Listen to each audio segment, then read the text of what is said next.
Sound check, sound check, sound check. Say, how's it sound?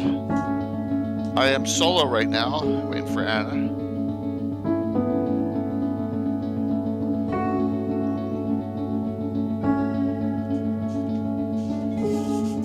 Alright, cool. Hey, Mystical. Doing this early just so I remember. I can switch over screens. There we go.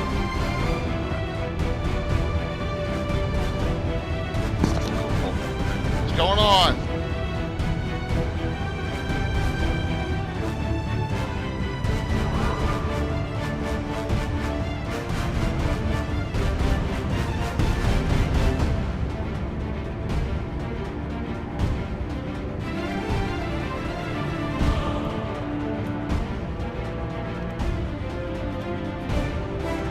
Everyone's well on the Sunday night.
Let me switch this up. Boom.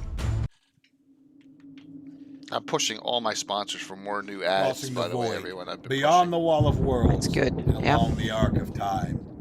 Well, Everyone knows I got a lot of other not things on my place mind already. right now, and after this week, I think things will It change is too with it easy regarding to that. But say we'll see. that there is dark Yeah, a new and there is normal, light. hopefully. A new, better It is normal. too Let's easy hope. to Absolutely. say that there are two sides to every coin. The reality Until is Wizard of the far Coast worse. replies For to long- you. Yeah, that, or Catalyst Chaos games, either invites one of them. Yeah, exactly. Yep, one of them. Evil Yep. consumes Oh, all its John. creatures. Oh, That's wow. crazy, John. Suffering. You're crazy, And man. those in the middle, they are worse, for they know nothing Here. but self. Here, I'll go live so everyone can see that. There you go. We're not even live yet, so we're live early. There we go. There, some of them are coming up. Shack Man. Thanks, John. Hope you're doing well. Really appreciate it. We'll come live early. We don't need to see ads. We'll see. We get to see support instead. So, thank Awesome. you. We're on early. We hit a massive hype train, so we'll up the classic D&D reprint giveaways. It's already in. This pile grows. It's like this pile is what was that movie where the things just in the sea kept on? It was that horror movie where they let them go. The things, the fish in South America. Hey, Jeremy, good to see you, man. Oh gosh, Piranha, that Piranha movie where they just kept on. I mean, these things keep on like growing and growing, Patrick. Yeah. So. Yep. All right, so Jeremy is here. So instead, I'm going to shout him out there multiple times. So Jeremy and I and Anna had a good meeting at Build-A-Master Crafter on Saturday morning. That was really good. So there we go.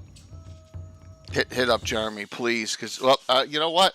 See, I caught myself off guard here. There we go. Now we get to see Anna's, there we go. Awesome. Anna's face there. Oh, and I have to show again here. I have to thank Patrick, Ancient Canadian. Oh, Gamer you got something for? Oh, look at that! You got a Yes, nice care package from I Patrick. got a care package. Yes, I got a care package. I got maple syrup cookies and That's awesome. And I got a book on stoicism needed today. A bunch of Greyhawk stuff.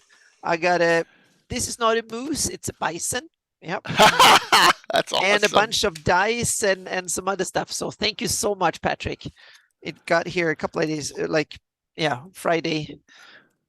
Oh, so I need to. That's really cool. So real quick, I know Jeremy's on, so I want to show something.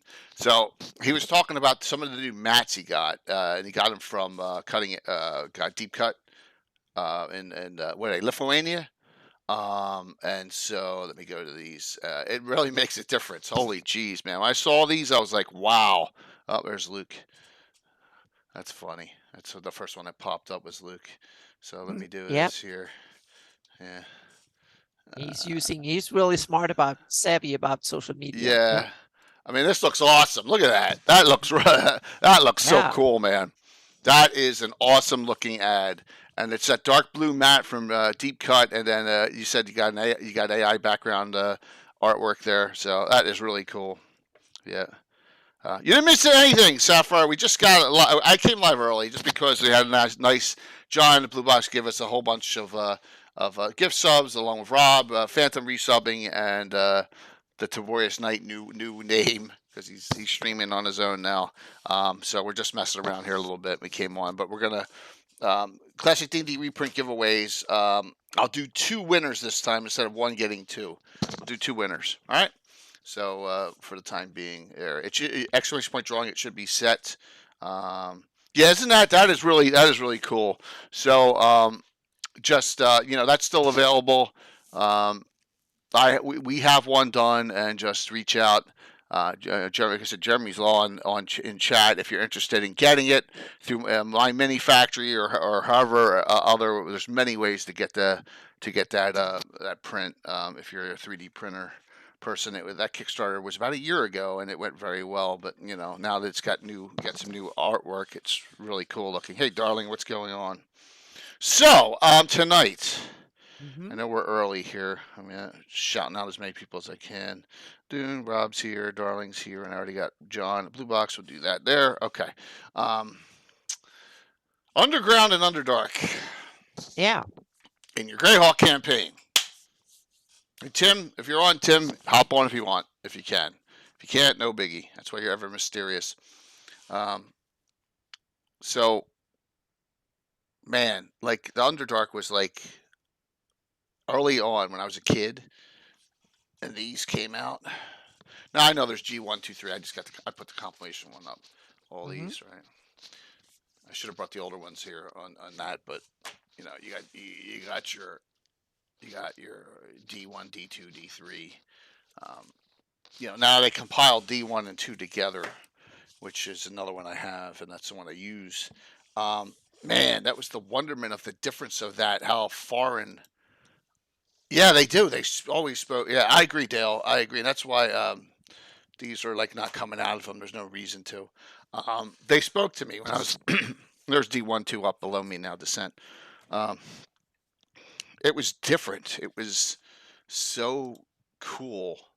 Um, Regarding like the differences of Greyhawk. It wasn't like a cloud, a cloud giant's lair or whatever, but it was something like I was like, this is new to me. This isn't like there are no.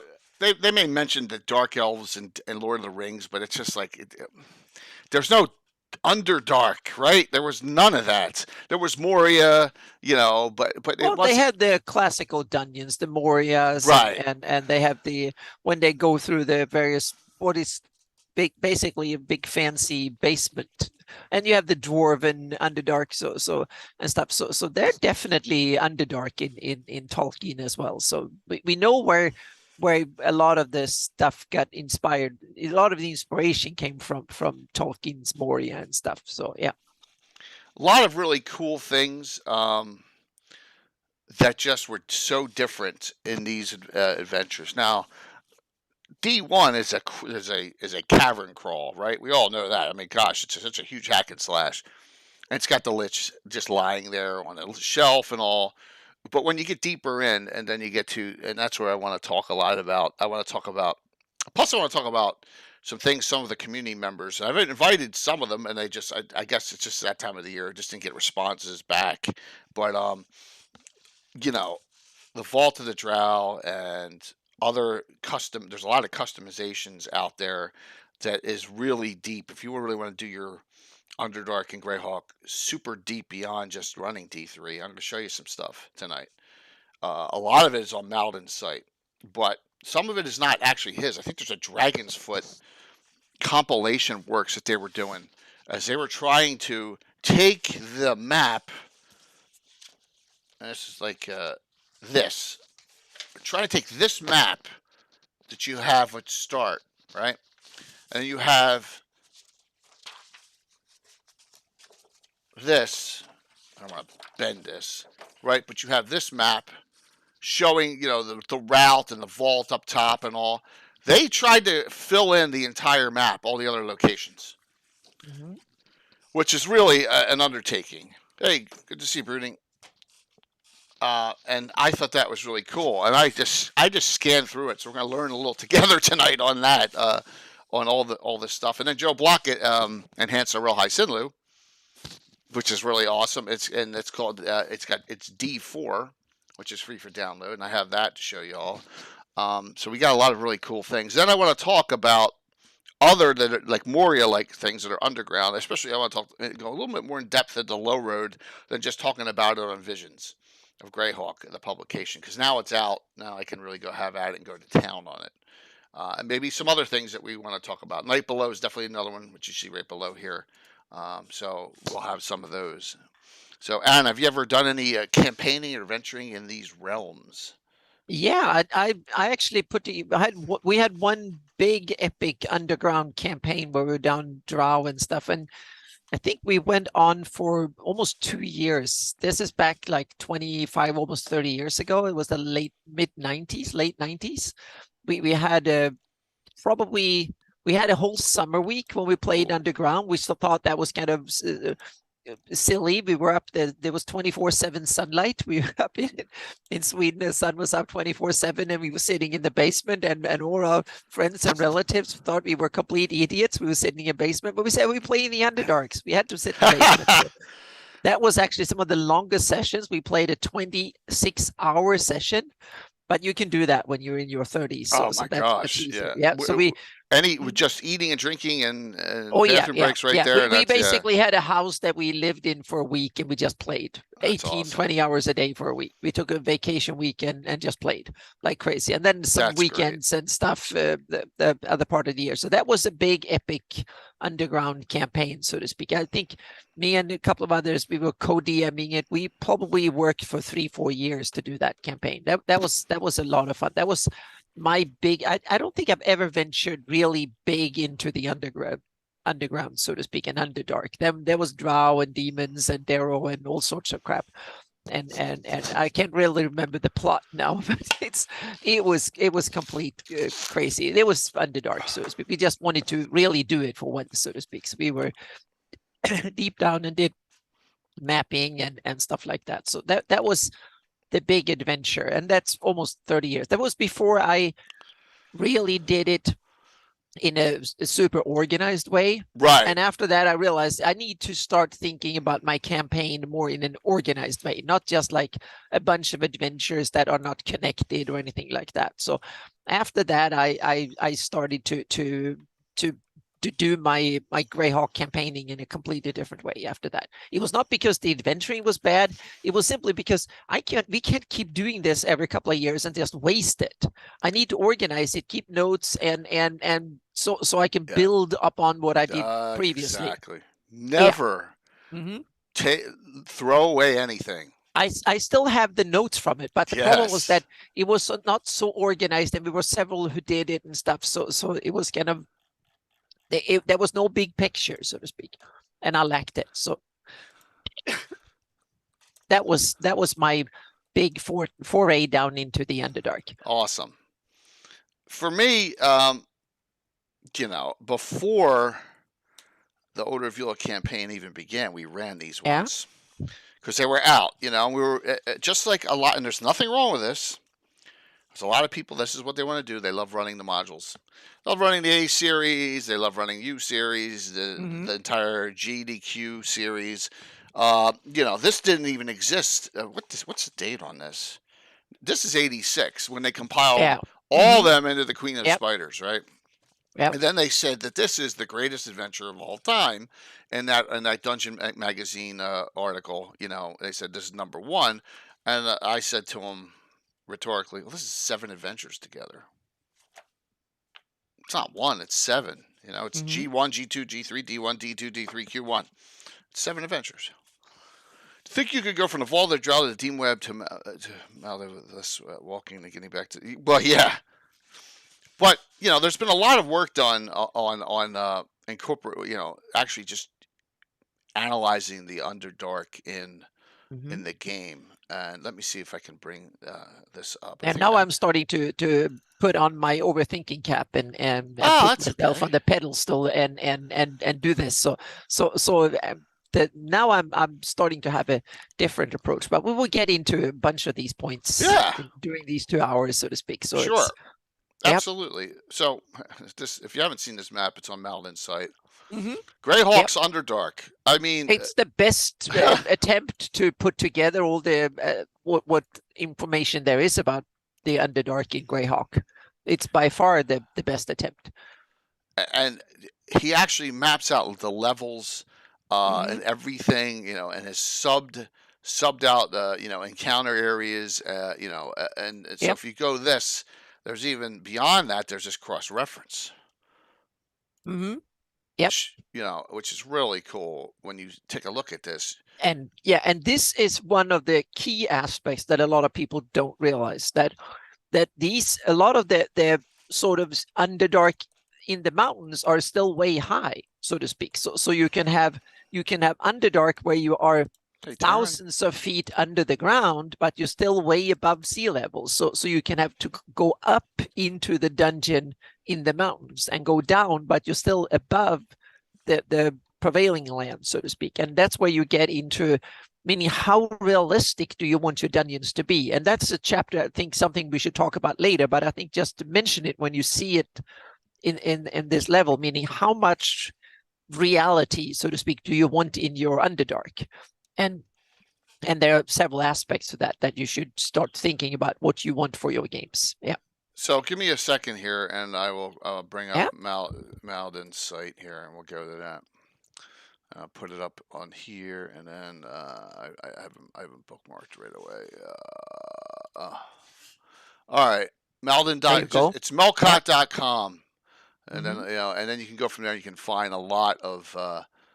So we'll get to that there. So, but he's a regional survey of, and this is where the regional survey is that he's done. And you said you can download the high resolution PDF right off of this site of this, so you can have it, you know, for your use, showing everything and showing where locations are. And then this is really cool here. So he actually goes out where the caverns of the Drow are from the, you know, the D series, right? And the Sunless Sea, where it is. hinted at, and he has shown that across on these maps. You can see that's all in this area here. That's where our vault of the Drow is going to be, is located. 1D, one. So he's done that, and he has all this cross-referenced for you. Then he has all the Night Below locations in the 2s, so showing where the Night Below flows through the whole marshes, out and onward, into the depths. So he really has done his homework here, laying out everything for you, just so you can see where they all are. And there's other places that people have added, and we can talk about some of them. Cavern of the Ancients, Grand Cavern of Deeper, Fungus Forest. I mean, stuff that you may not even ever even know. You don't even know about. That is mostly it's fanon work, but who cares? It's really good fanon work, and that's the important thing. Let me see if I have a second. Was that the same one? Oh, that may be the same one. Let me go to this one. Yeah. So this is what I'm talking about too with this. This is crazy, right? This map here. Look at this. This is the Vault of the Drow map with these locations all noted. We'll get to that. When we talk about D3, we'll get to this. That is insane. I mean, someone spent a lot of time and there's a Sunless Sea over here, adding in some really cool things. So, yep, it's exciting. Really exciting. So, people hate it these days, but I love the simplicity of the old website design. Yeah. Well, remember, his site is Malvin's the last web ring, the Greyhawk web ring. He's the he will. His design will be a museum of what the web looked like in the 1990s. Yeah, absolutely. Remember, the drawings are up. Exclamation point drawing. So you go through the G series, G1 through 3. Now, the G series is really interesting because you have Against the Giants, and you have they're just all about 8 pages each long. They're not that long of adventures, but they're legendary. And most of it is not Underdark. No, it's not. It's not. It's inside a house of gigantic proportions, or a glacier. Yeah, but when you get to G3, it changes. Yeah, go exactly. ahead. That's when you get into Underdark. I was thinking. And I love to categorize things because that's how my brain works. And I was thinking when it comes to Dungeon, Underdark, and that type of adventuring, there are some different categories that I think are important to put into the mind. First, I'm thinking the first thing that I want to differentiate are, I would say, natural true dungeons, or things that are just there for mechanical reasons. Okay. You can have like basements where you simply have like, you have dungeon, you talk about dungeon levels, and as you go down, the monsters get so on and so forth, meaning they have no real, they are not designs of a setting. They are simply a bunch of rooms that makes an interesting mechanical set of obstacles, meaning they're full of traps, and in the bottom is a red dragon and stuff. It doesn't make sense from a game setting perspective, but it's real cool game mechanics. That was kind of a lot of the early days of D&D were simply that way. It's like Tomb of Horrors and stuff like that. They were not put together by someone because they needed a home or a defensive thing. They're not a natural. And they were tournament adventures too. Exactly. They were fun part of D&D game mechanics in order to make good, interesting, diverse challenges with everything. You could find swamps. There were the frozen room and the burning room and the chess room and all sorts of stuff, full of traps and weird monsters and stuff. The weirder, the better. So you have the game creation dungeon, so to speak, and then you have the on the other side you have the stuff that comes from the game setting.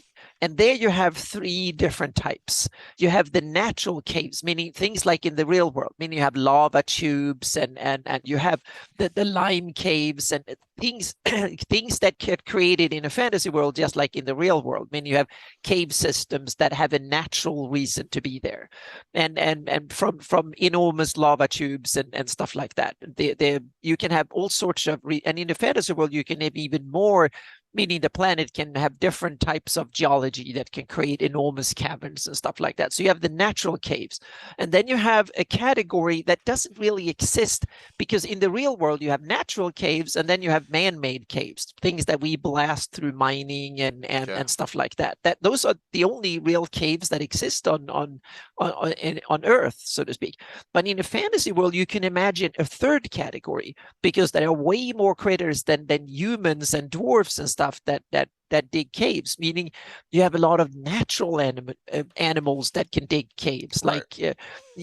lots of them. Exactly, lots of them, from big creatures like umber hulks and stuff to small things, elementars and elementals and all sorts of intelligence, semi-intelligence.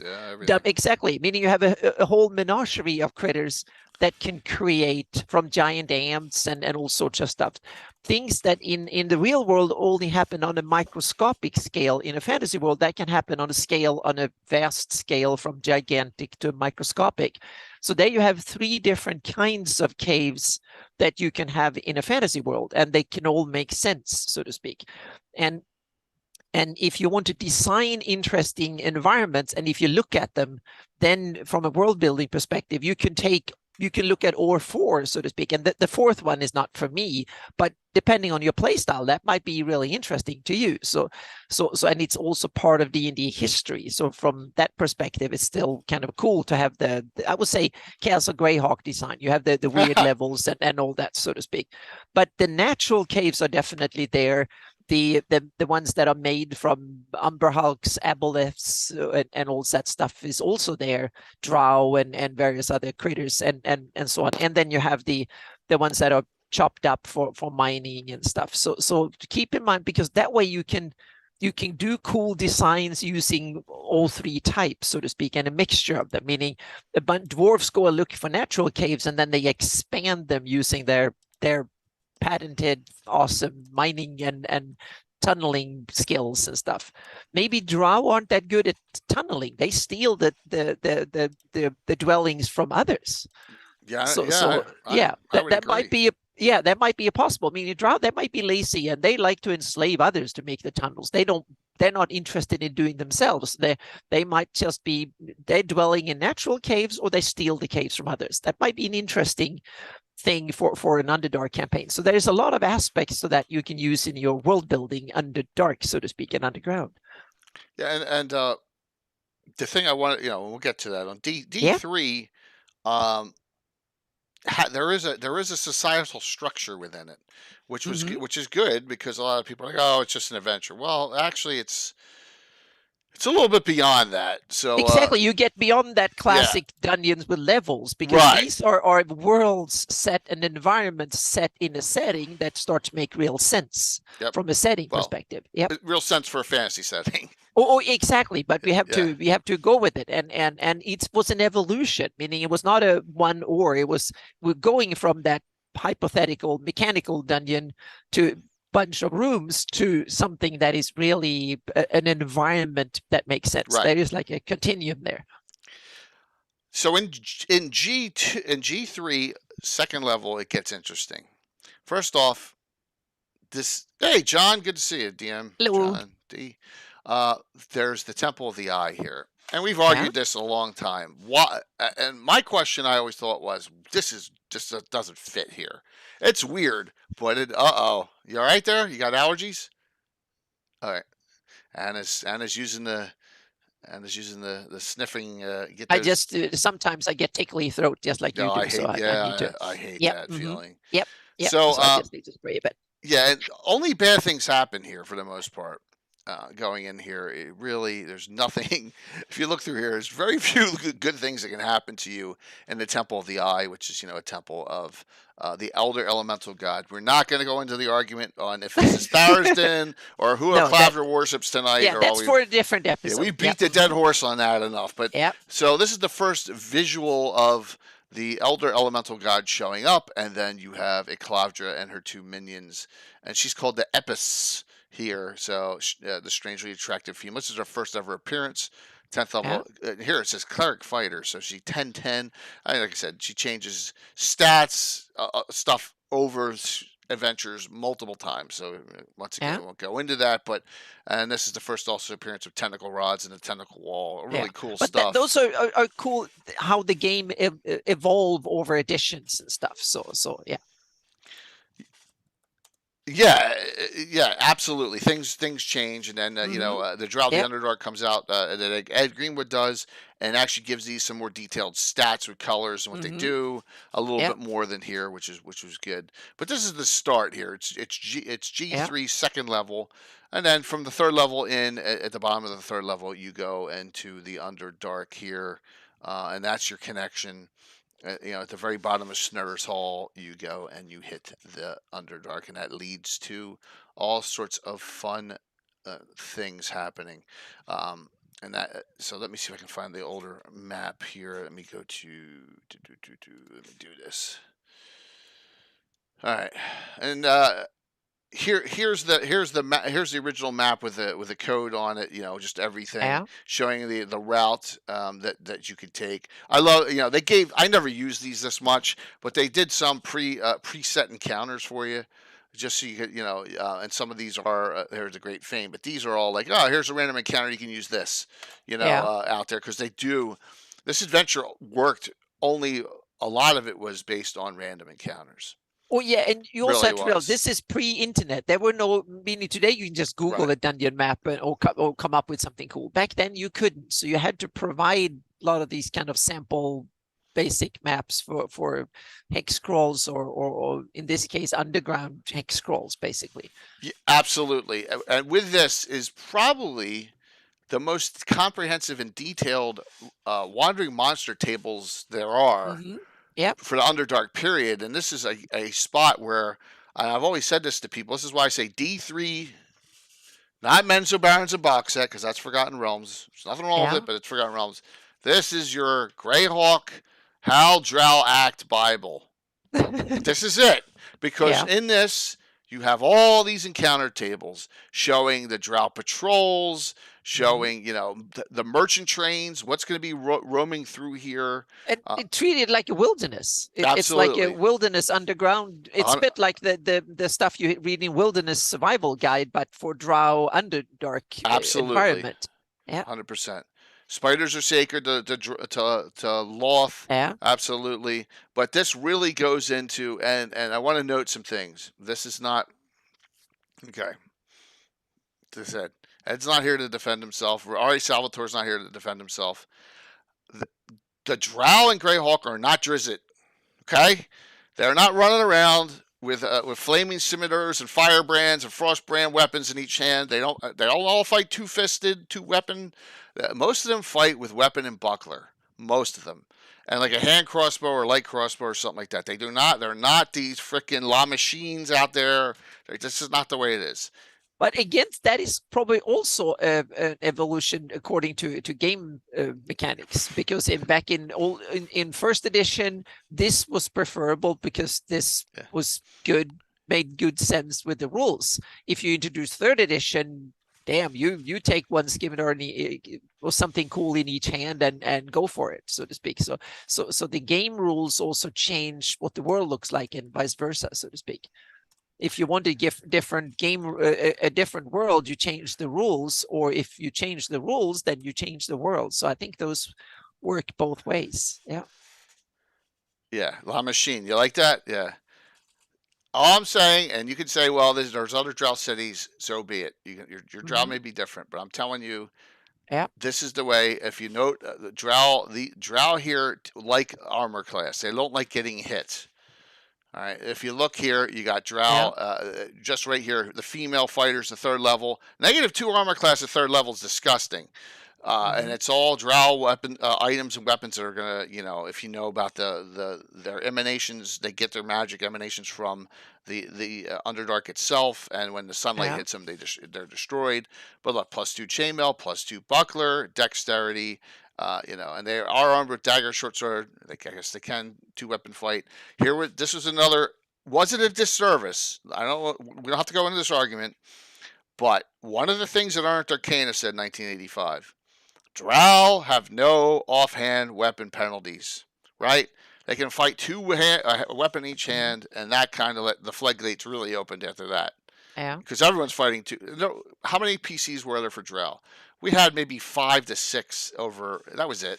We didn't have a lot of them, but yeah, Rob Salvador just embraced the coolness of Drell anyway and made a Ranger. I had a buddy playing a good Drell Cavalier back in the 80s. It wasn't that far. It was Gary.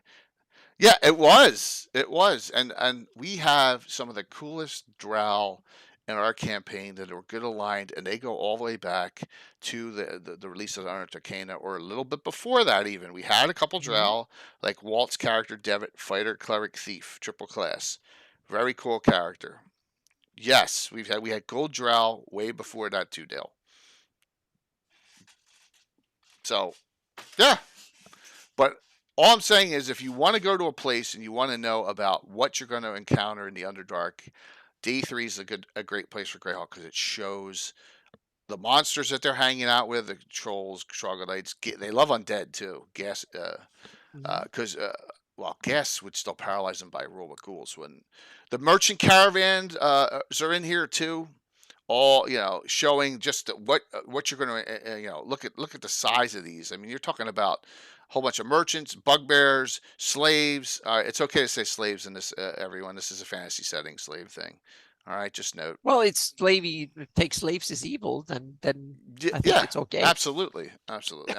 Evil villains should do bad things, and slavery is bad. So evil villains can do it. So yeah. Adamantite and mithril everywhere. More adamantite than mithril. You're correct. So just note, you can play your drow however you want, but I like my base playing my drow from this, from D3. Now, before you get there, you got D1 and D2. This can be tedious. Could be really, really tedious. It's a long haul. You spend multiple, days, weeks underground, and you come into this. Here's the map on both sides, so you can actually theoretically just walk right through here and just go down the path and just continue onward, I guess. But Descent into the Depths of the Earth is just one large cavernous area where you have a lot of encounters, and with this, every single thing you can think of that's underground is going to be in here. Right, and once again, look at a lot of encounter tables in here too. The adventure doesn't work if you don't have some random encounters in it. This is one of the ones where you really need to have randoms in it. So lots of gargoyles and bugbears and trolls and there's Asperities right there, just lying there. I know Gary and the crew made up a whole story about how he got there. I played decades ago in an evil party of a Drow Cavalier. That's cool. So we had a neutral Drow Cavalier named Lector, like Hannibal Lecter. Yeah, he's no longer with us. I think there are wyverns here. This picture. So this part doesn't feel that Underdark. It feels like a normal cavern adventure, right? Doesn't feel that Underdark yet. But when you get to D2, I think it starts really getting Underdark, because this is the Shrine of the Ko'otoa is so foreign to anything you can think of. And the Ko'otoan are really cool. Yeah, when you have creatures that exist their whole lives without going to the surface, that's when you really start having cultures and biology and so on. That is simply, it's like in the real world, once you get down into the deep ocean where you have whole ecosystems that are not relying on the sun and stuff, that's when you get exotic. And you have the fantasy version of it when you start having creatures that live their whole life without ever going up to the surface. That's true. A lot of them just never do. Yeah. So with Ko'otoans, they have special weapons. They have a shield that has the sticky substance on it. They have the man catcher. They have the nets. Plus, they have these monks that are monitors. They're called Ko'otoans also make sense, I think, from another perspective, is that a large part of the Underdark is, if you're below sea level, a lot of it should be water filled, because if you have the loss of gravity and stuff, if that worked the way in your fantasy world, when you get down under, deep down, most of it should be water filled. So it makes sense to have something that is reptile or fish based, amphibious, or water breathing. So some type of creature taking over that is very at home in water, so to speak. So Kuatoans, I think, fill a fantasy niche of amphibians, so to speak, something that is at home both in the water and on fairly dry land. So I think Kuatoans are an interesting fantasy way of saying, what if fish could get intelligent? So yeah. Oh yeah, and I've taken Kuatoans to be very Lovecraftian, but I've taken it one step further. Yeah. Aboleths are another perfect example. I think makes great sense. Yeah, because they are. What if you had like the various slimy creatures in the world? What if things like octopus and stuff like that? What if they have lived for millions of years? What if they got intelligent and had a culture long before us? Well, I think that they say that the aboleths had a culture hundreds of thousands of years ago or something. Yeah, exactly. Really... They're really old and stuff, and that is really cool. And for them to live Underdark down in that makes kind of sense too. And they're also true amphibians, or even more. They're more at home in water than land, which also makes them, I think, really good candidate for those really deep down in the. And then you can have access to between big lakes like near Div in the ocean if you want to, and there's a whole world apart. Meaning you have the hollow world possibility.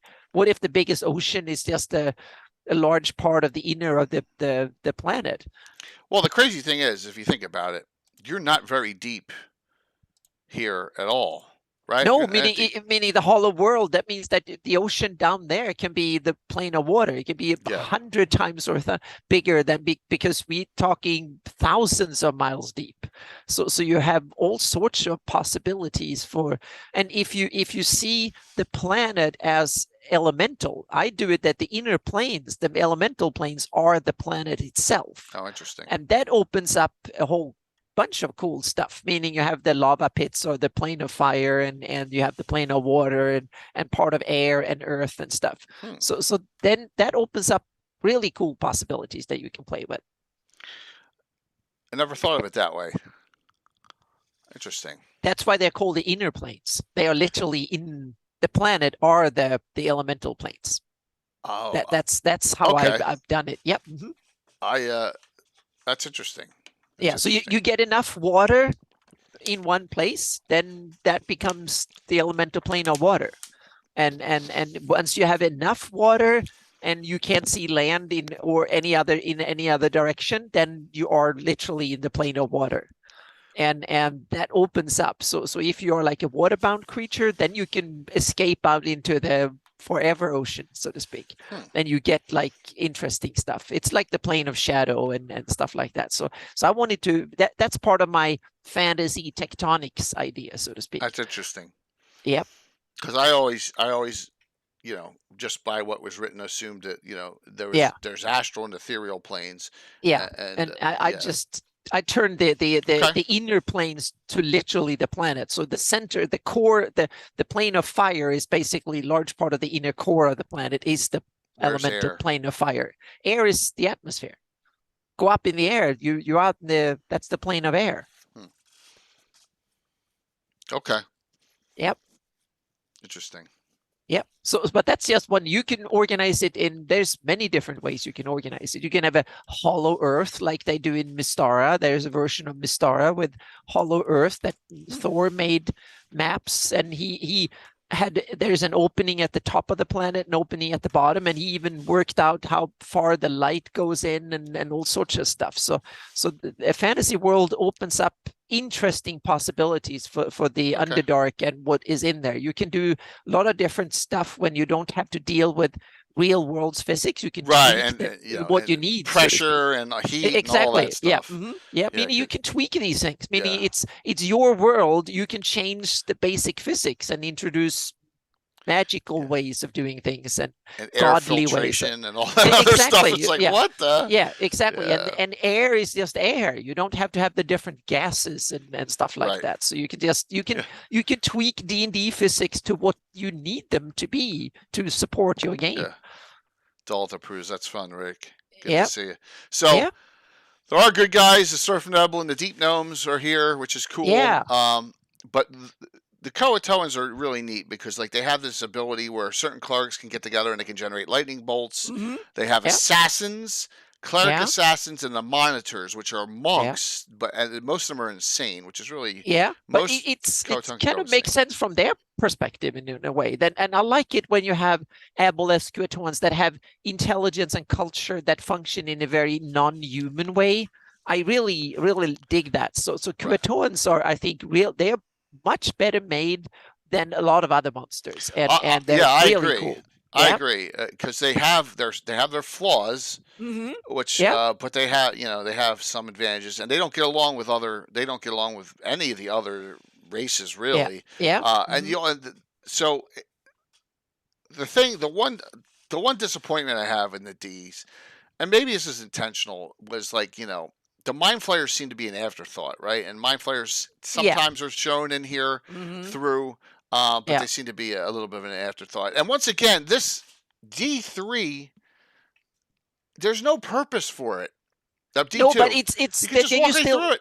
Exactly, but then you have a little bit of that what I call game creation mechanics dungeons. That tradition was still alive when this was created. So you sprinkled in weird shit just because it was cool game mechanics, and you sprinkled up and you stuff, and so there are some of that still in some of these modules.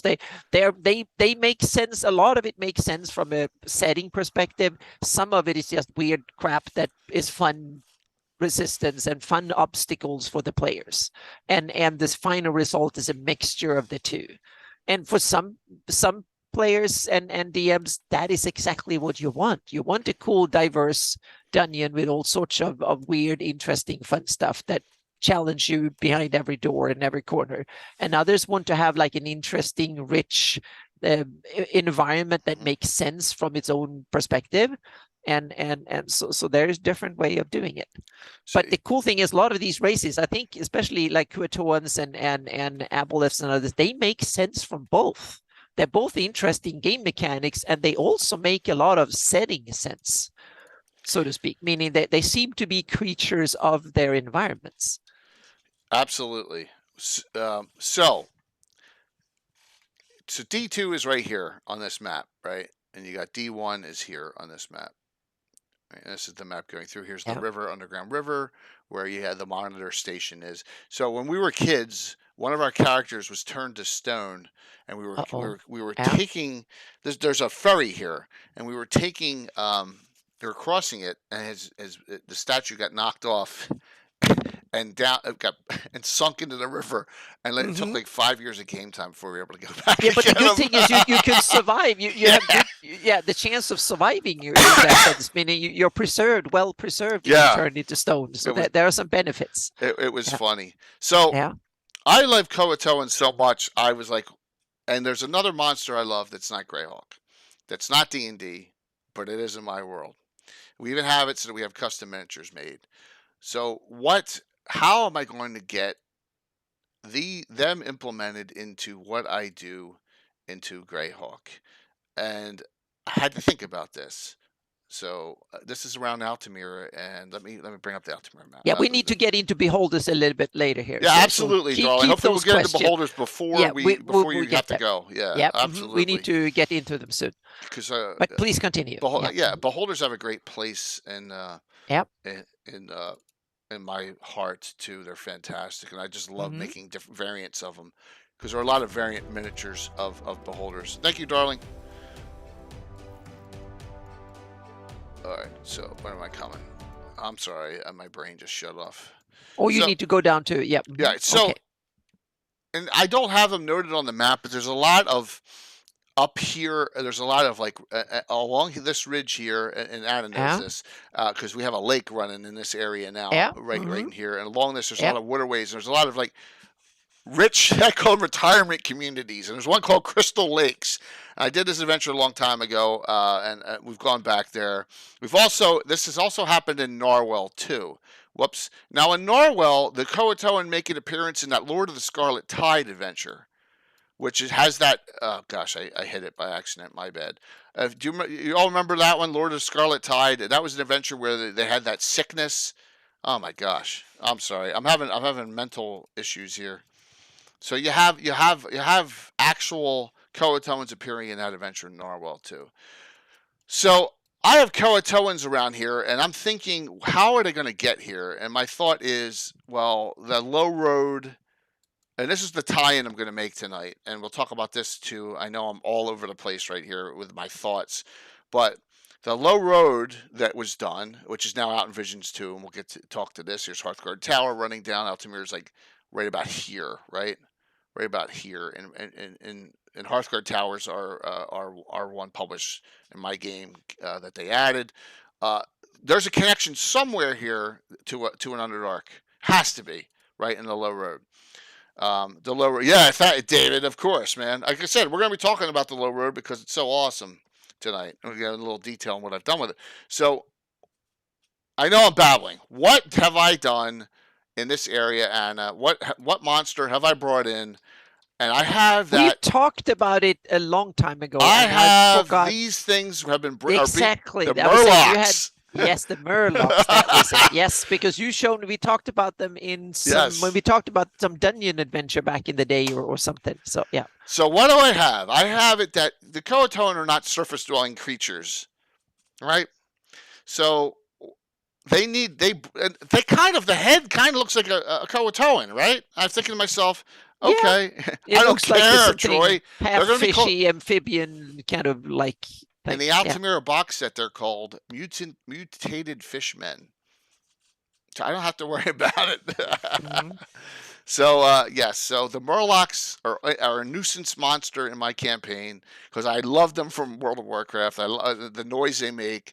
So Murlocs, they got to be Murlocs, or they got to be mutated fishmen or whatever. So the Croatoans in my game breed these things to raid the surface world because they really don't want to. They can't themselves. So there you go. What's up, Jeff? So just note, if you hear that noise, I got Murlocs running around in my campaign, and too bad. It's going to keep on happening. But just note that with the Croatoans that that's what they're up to.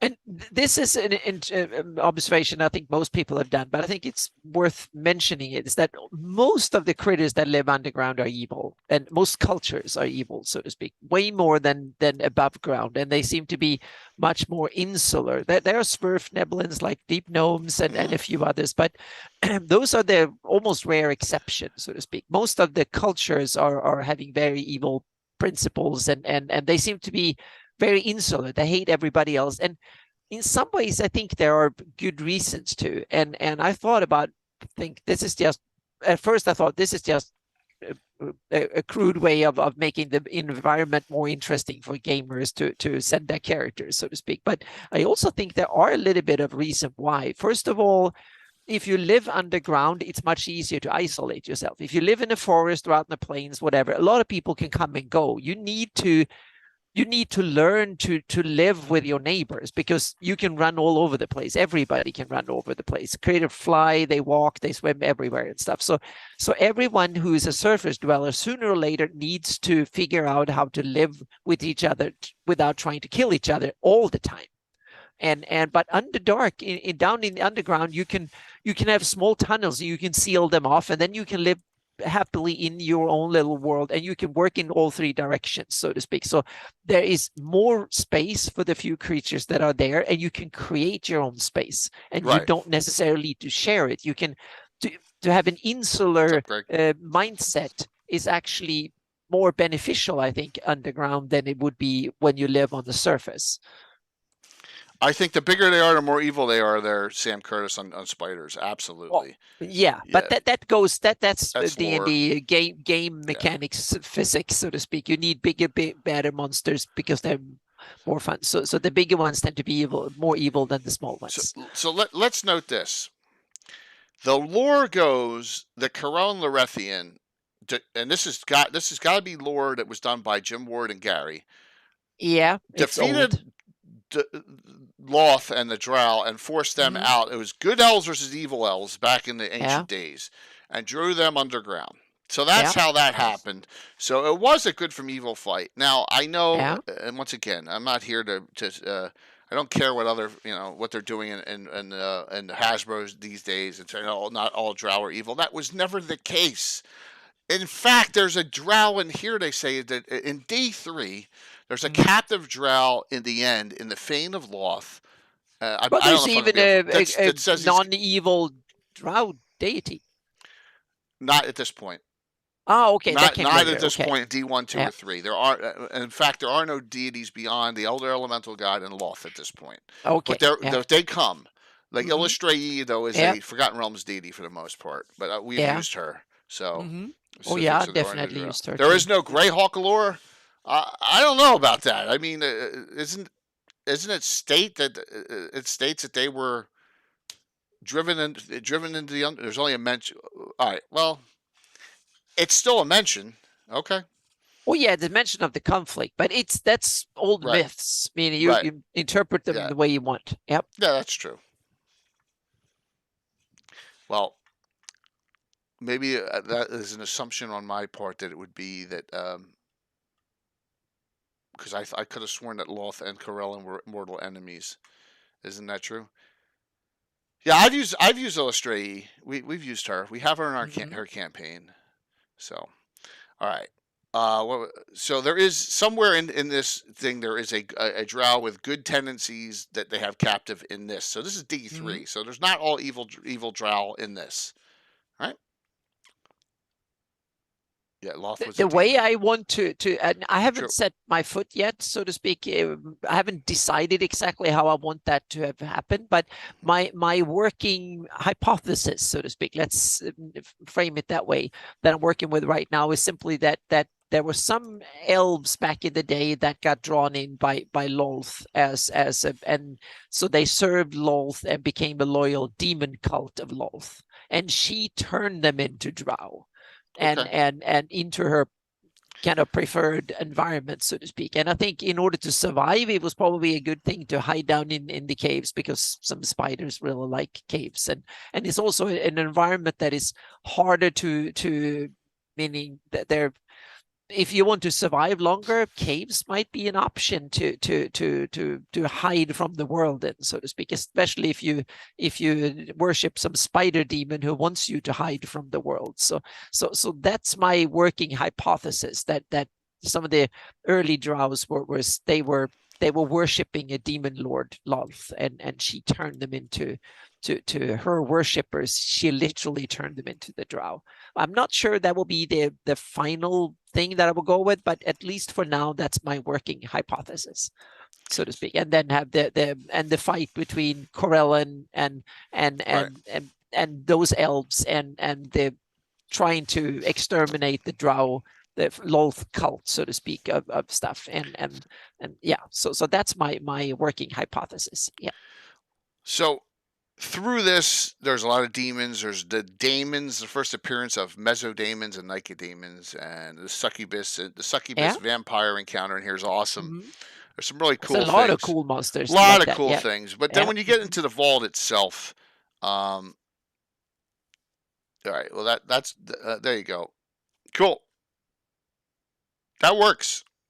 Loth is a demon more than a goddess, which is... Well, we can also see Grasset is another dark black demon lord that Drow could have as, and there's connections. Elclavdra and others are involved. So maybe Drow is a product of Grast and Lolth arguing, fighting over the loyalty of of the elves. That's another possibility. That might be an interesting one, so to speak. So it might not be a fully Lolth thing. It might be a Lolth Grast thing or something. So yeah. Sam, I believe you. I believe you on that. So, well, however they got down here, let's just I mean, that's concentrate on something you it itself. yeah. You can can figure that out for your can version you of can create Greyhawk. whatever lore you so choose in your Yeah. game. How's that sound? Yep. To make it not a problem. It's not a problem. So the vault itself, I love the vault, and in fact, there are future publications that upgrade the map of the vault. Now they colorize it. I forget what this is from. This is from a newer. This is from Dead Gods, I think.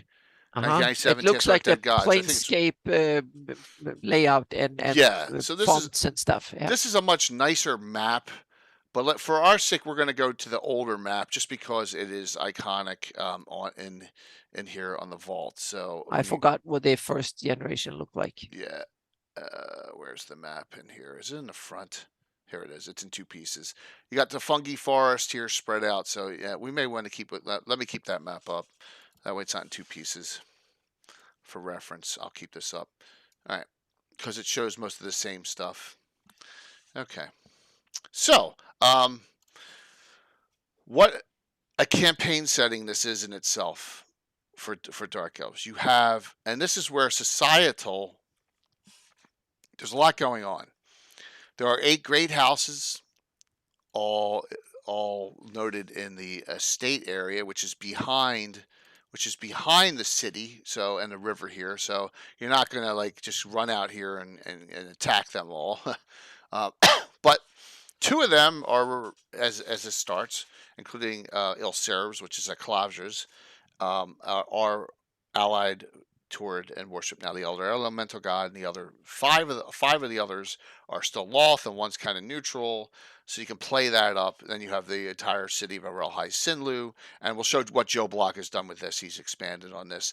But what I love on this is there's other groups and other factions that play a role in the vault itself, and particularly the fighter societies. You have a female fighter society, right? You have a male fighter society with training, right? The most iconic place of all, and one of the most iconic pictures of all, is the Black Tower itself. We had a TPK there once. I mean, who hasn't had a TPK there? Somebody, in the entire, and I love this picture, just walking in. It's really neat. Going as you go into the vault itself. This is from D3. And this is where you're supposed to check in, and you get the lime-colored cloak you have to wear, signifying you're not a native to the vault, or you could be slain on sight if you're not wearing it. Then you have all these merchant clan villas spread out amongst the fungi forest everywhere, pretty widely spread out, and there's all different sorts of, they ally themselves with different houses. So what you have is, it's not a dungeon crawl. It's a campaign setting.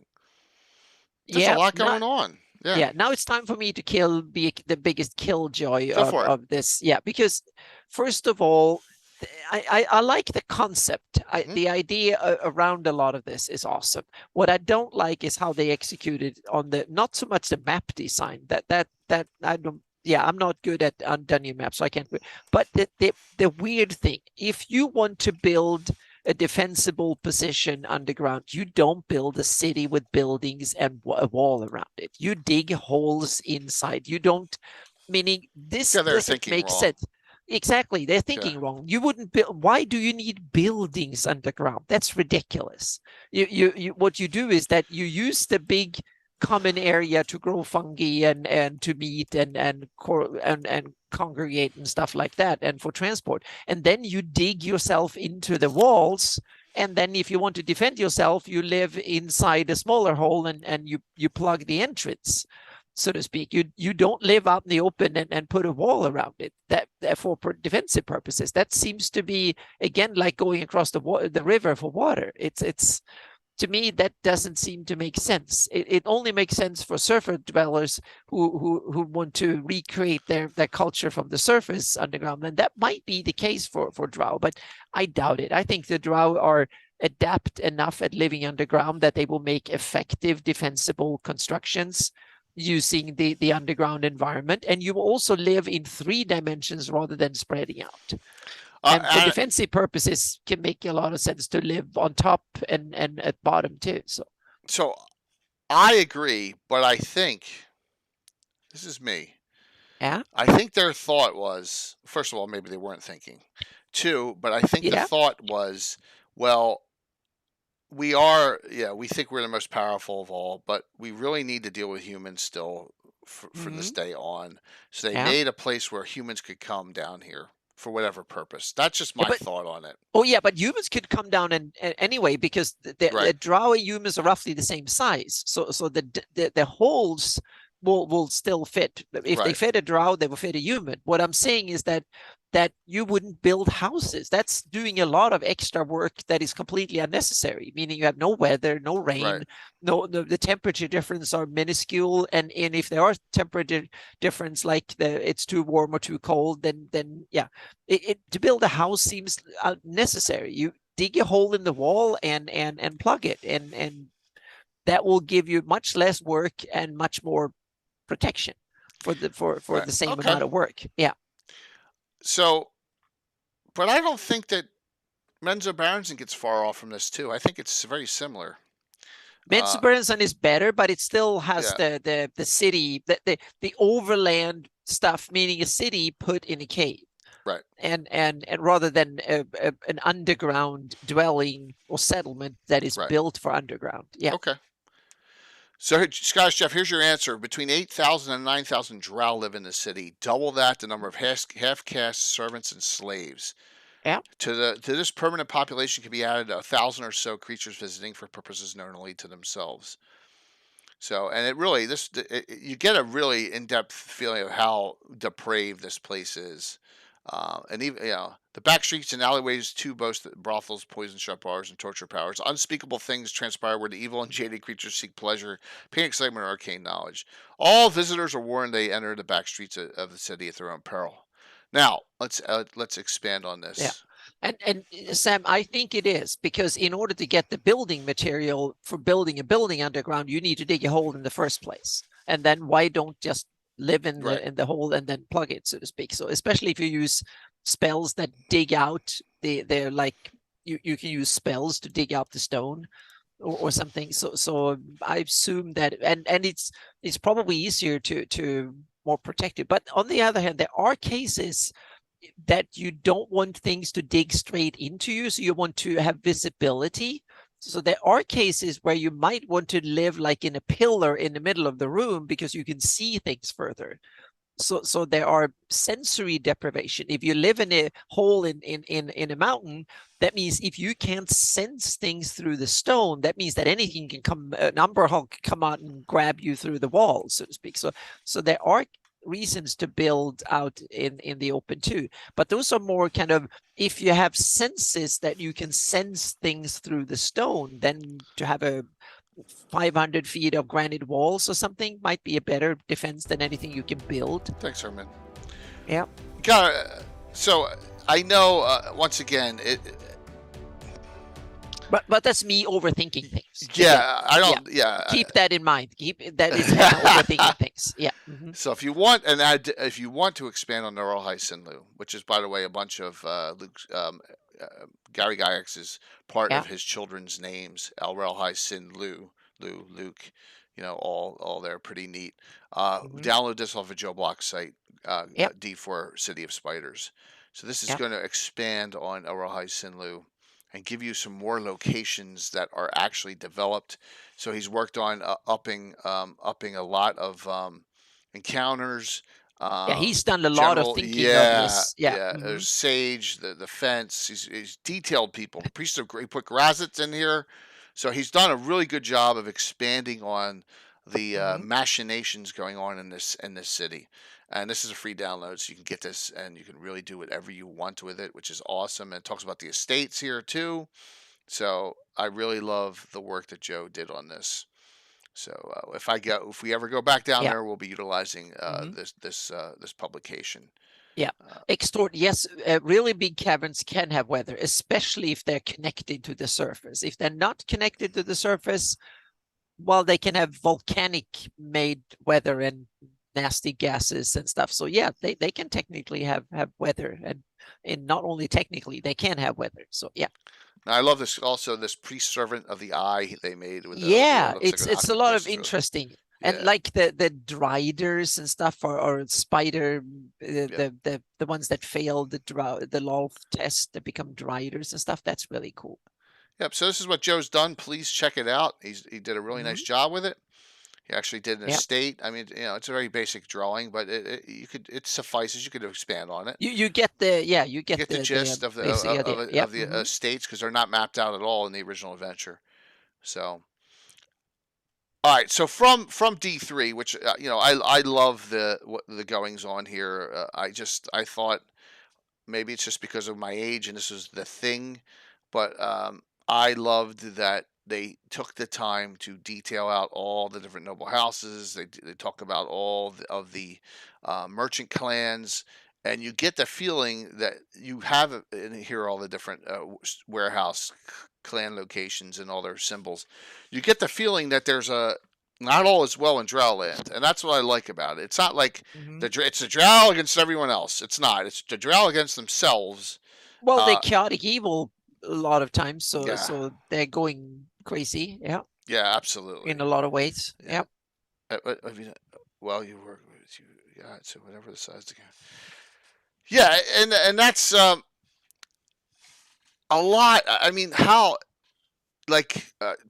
Journey to the Center of the Earth makes no scientific sense, right?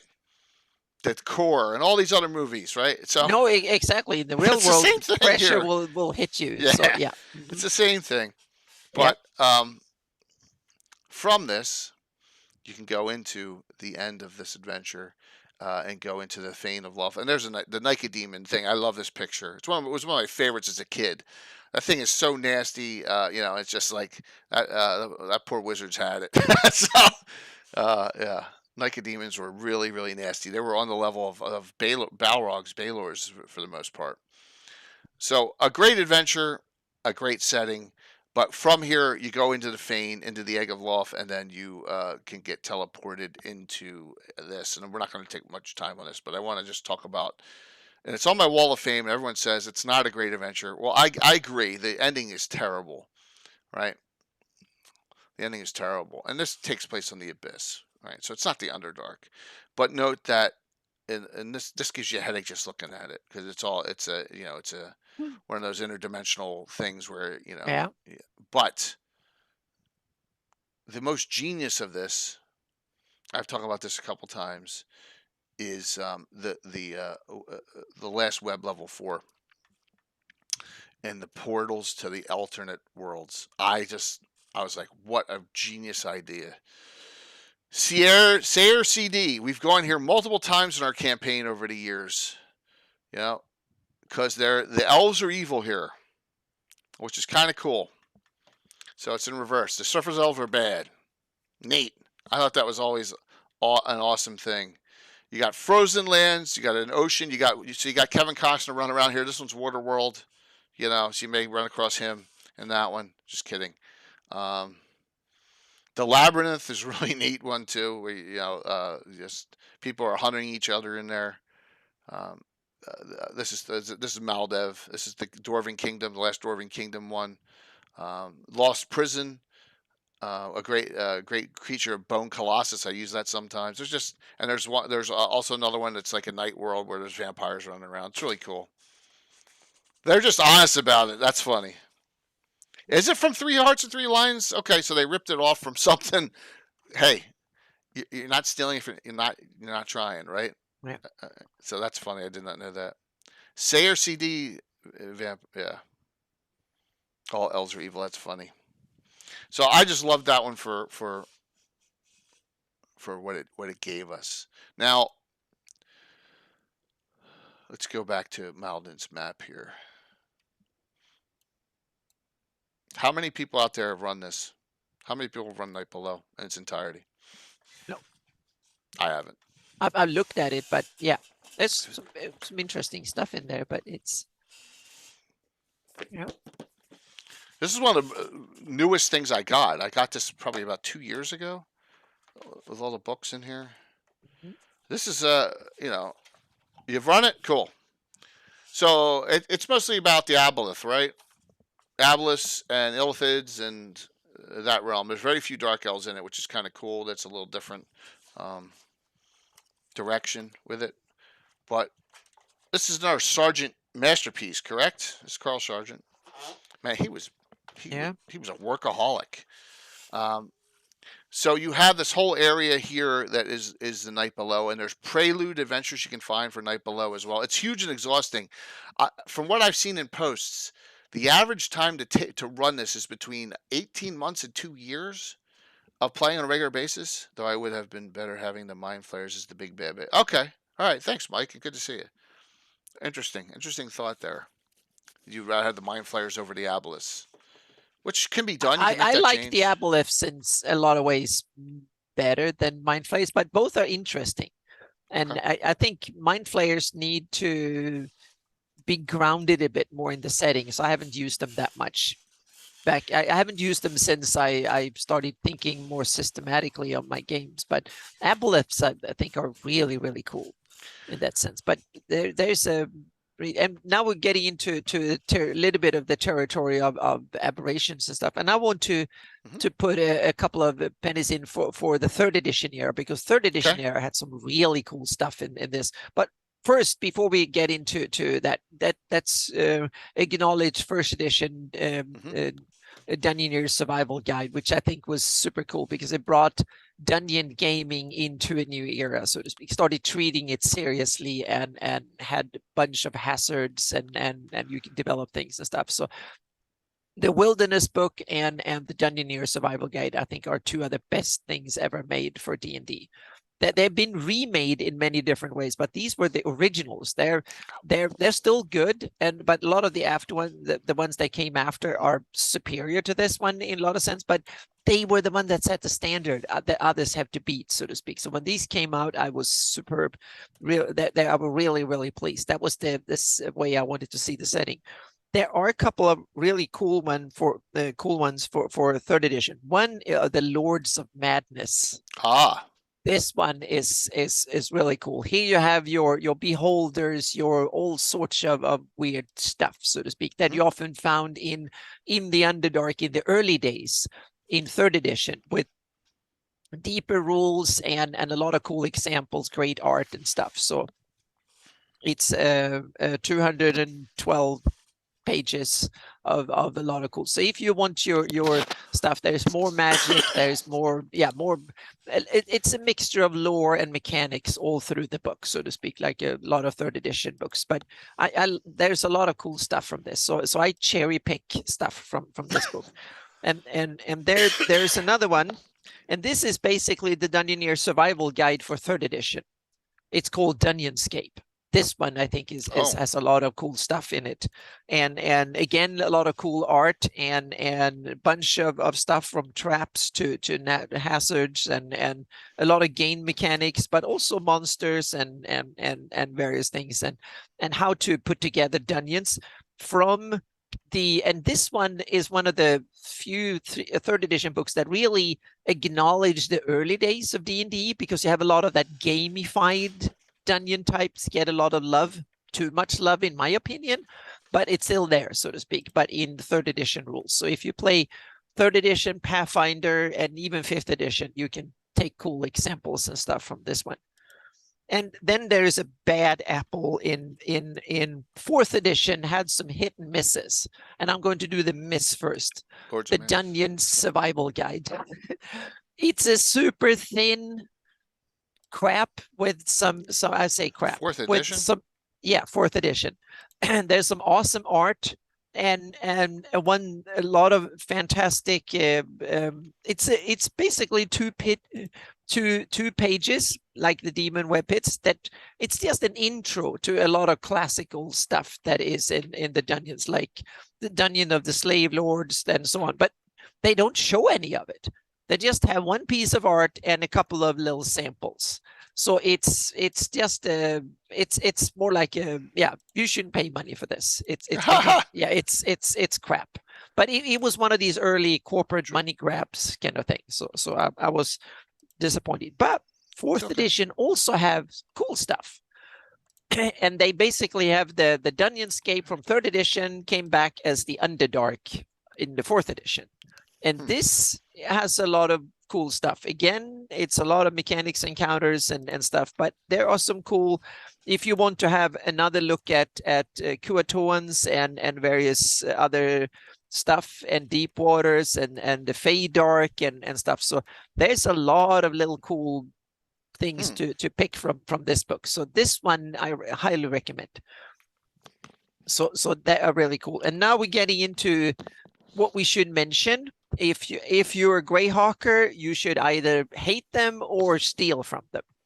And then we have one that you mentioned a lot of times, Jay, the Drow of the Underdark. I steal a lot from it. Yeah, by Ed Greenwood. This is, I think, prime territory to steal from. Yeah. It's a 2nd edition era, so a lot of old schoolers, you can use things straight out of the book. And now we're getting into, we have another obvious one from the old school, the Mensa Branson boxed set.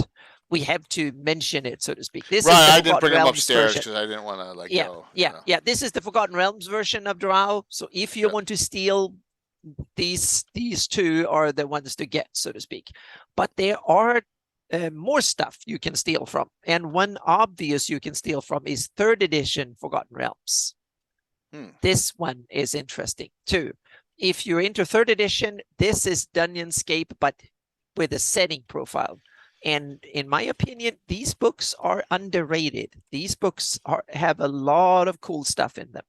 Again, they're full of game mechanics, but they're also full of interesting things like artifacts, magics, and a lot of stuff, meaning how do you, different types of caves and the hazards they can have, examples of cool Underdark sites from Forgotten Realms and with histories and stuff. So you can steal themes and ideas and get inspired. I would highly recommend this book. So it's really cool. So these are some of the, and then you have another one from this Blue DM series. Yep. This campaign source book and catacomb guide. And it's only the last like 30 pages or so that are dungeon settings. So it's not much, but it's a little bit. It's basically Dungeoneer's survival guide, but for DMs in short form at the end. So Dungeoneer's survival guide is better than this, but I had to mention it. These are some of the stuff that I think could be. A lot of this is probably available as PDF from through. Absolutely. Yeah, so you can get them there. Yep. Excellent. So, fanon stuff. Let's go back. Allerman, I'm going to show you something here. I'm going to go. So there's 2 links, right? So if you go to Malden, this one is Underdark, and the other one is Greyhawk Underdark region, right? This is the one where you can download that right there. Yeah. All right. So that's the one, Greyhawk Underdark region. But this one, whoops. Shit, did I just take it off? Maybe, hold on, let me go back to it.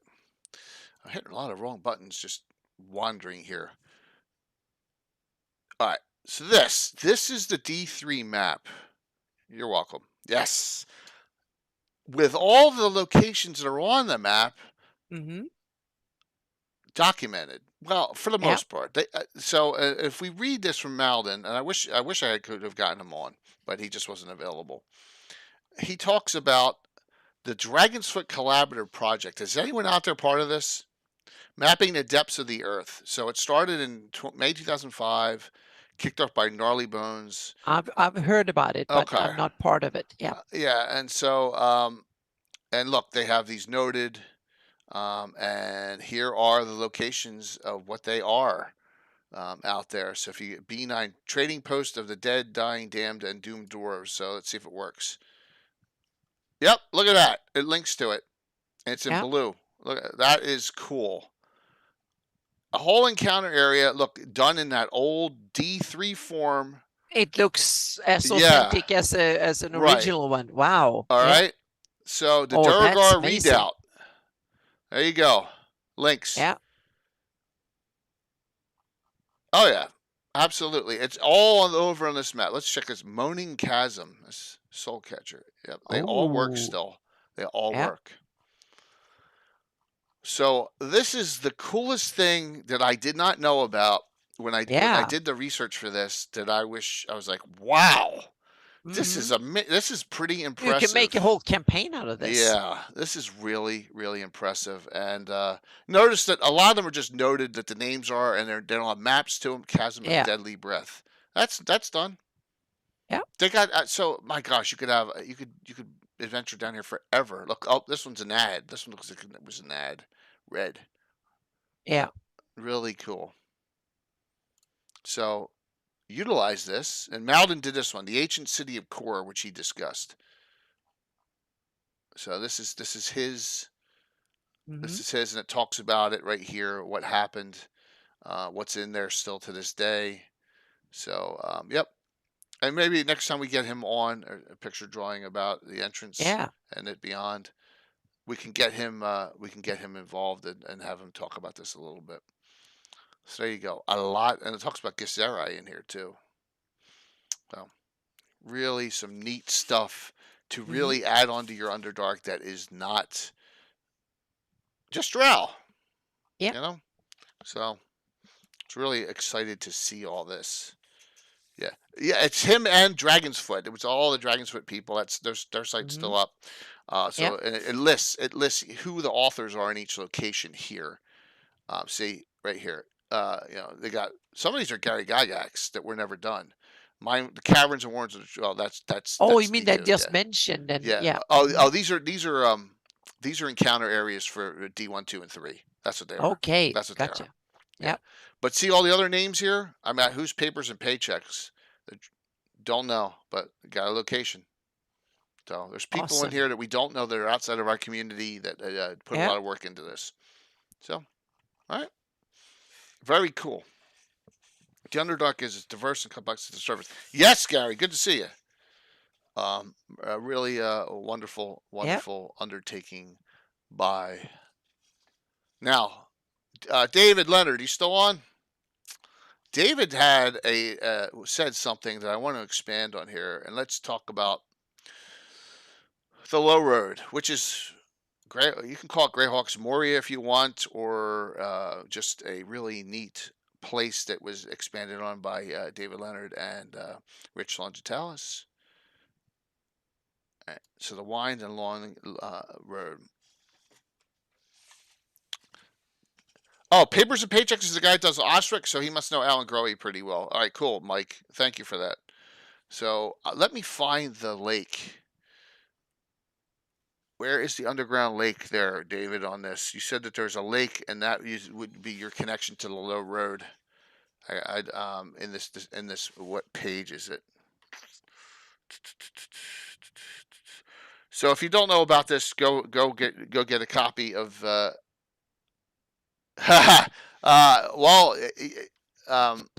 no, the low road, the one I did with the Juggernaut was it was in the Lord's Tomb. Right? That was in the Lord's Tomb, Curtis. That was in the deepest levels of the Lord's Tomb. I don't know where the lake is. So he said that there was a lake here somewhere that connected, but I'll have to go through this. So, whoops. Let me go back here. So,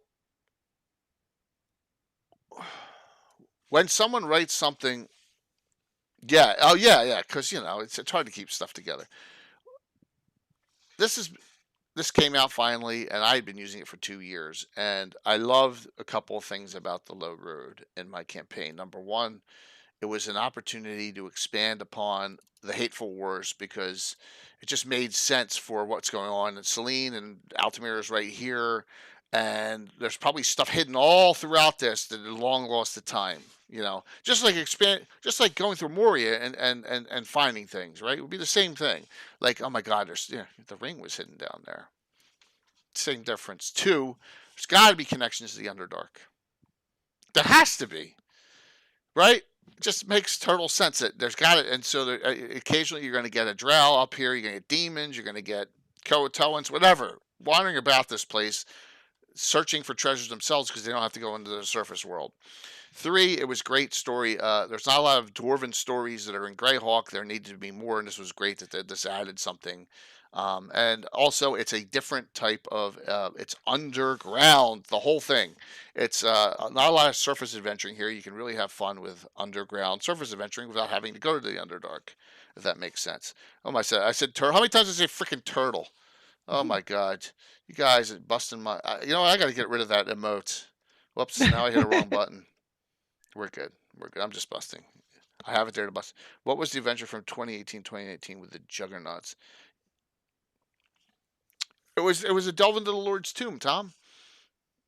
They dealt, yeah. It was the Juggernaut was the thing that catch the trap that gets released. Yep, it only takes one time. Yeah, it does. The Juggernaut mentioned by Gygax guarded the eastern terminus of the Lost Passage of the Soulwees. Yes, you could turn that into an entire campaign setting too. Now, Gary Leonard wrote up some stuff about it, but not into great detail like this is. This is written up into great detail finally. That's a good thing, I think, because once again, this is so expansive. You know what? It would help if I showed. This is so expansive, the low road, that there's room everywhere to put in stuff that you can put in the side passages, connections, right? And that was the thing I think you guys said that Rich and David said was it's by no means complete, and you can add in your own, and that's what I have done. And in fact, the Saturday special morning game coming up this Saturday will be down. Will be down here. Will be in a low road location. The history on this is great. So read this up. This is from Visions 2. Read up on the history of this, the geology, because this is David's bread and butter, right?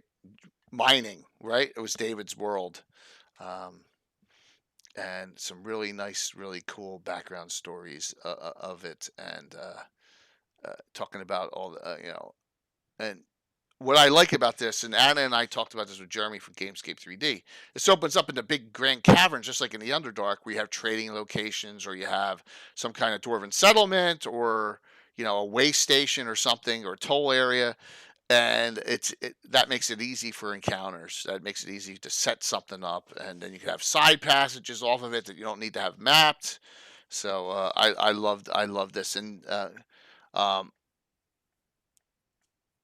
did the Hateful Words close? Yes. So there's also the low road was almost abandoned by that point, but there's areas that may have collapsed in BB. There are areas that were lost. There are areas that side passages to exits to the outside, maybe towards Selene or towards the Duchy that people don't know about that you can expand on. The answer to that is yes, you can do all that, which is cool, which is really really neat. And then the gazetteer of all the locations is here. Talking about the cities that were in the Underdark. I'm sorry, the low road, not the Underdark. But a lot of it is now in ruins and abandoned, and you can do with it as you wish, which makes it really cool. And like I said, I always want to say thank you, Underground Waterways as well.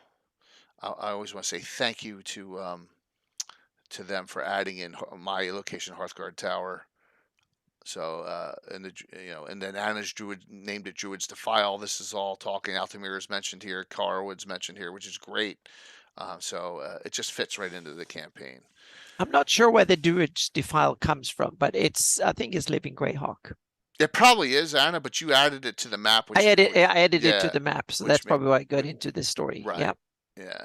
So. I like a lot of these locations, but I'm not sold on the concept of the low road because it seems like a waste of energy. Why do you dig along with you? It's easier to go over ground between the stuff. On mountains? Well, you can go from one end of the Lord Mills. You don't have to go on top of the mountains. You can just go along the mountains. So to me, it seems like a lot of work. Base of the mountains? Yeah, you go on the surface. Seems to be a lot easier to go from A to B than to dig a tunnel through the mountains. But dwarves don't like being outside and exposed. Exactly. That's where I can see that for reasons like that you want to do it, but it's like a heck of it. Meaning it's hundreds of miles. Well, true, That's a but heck of a lot of work. Yeah.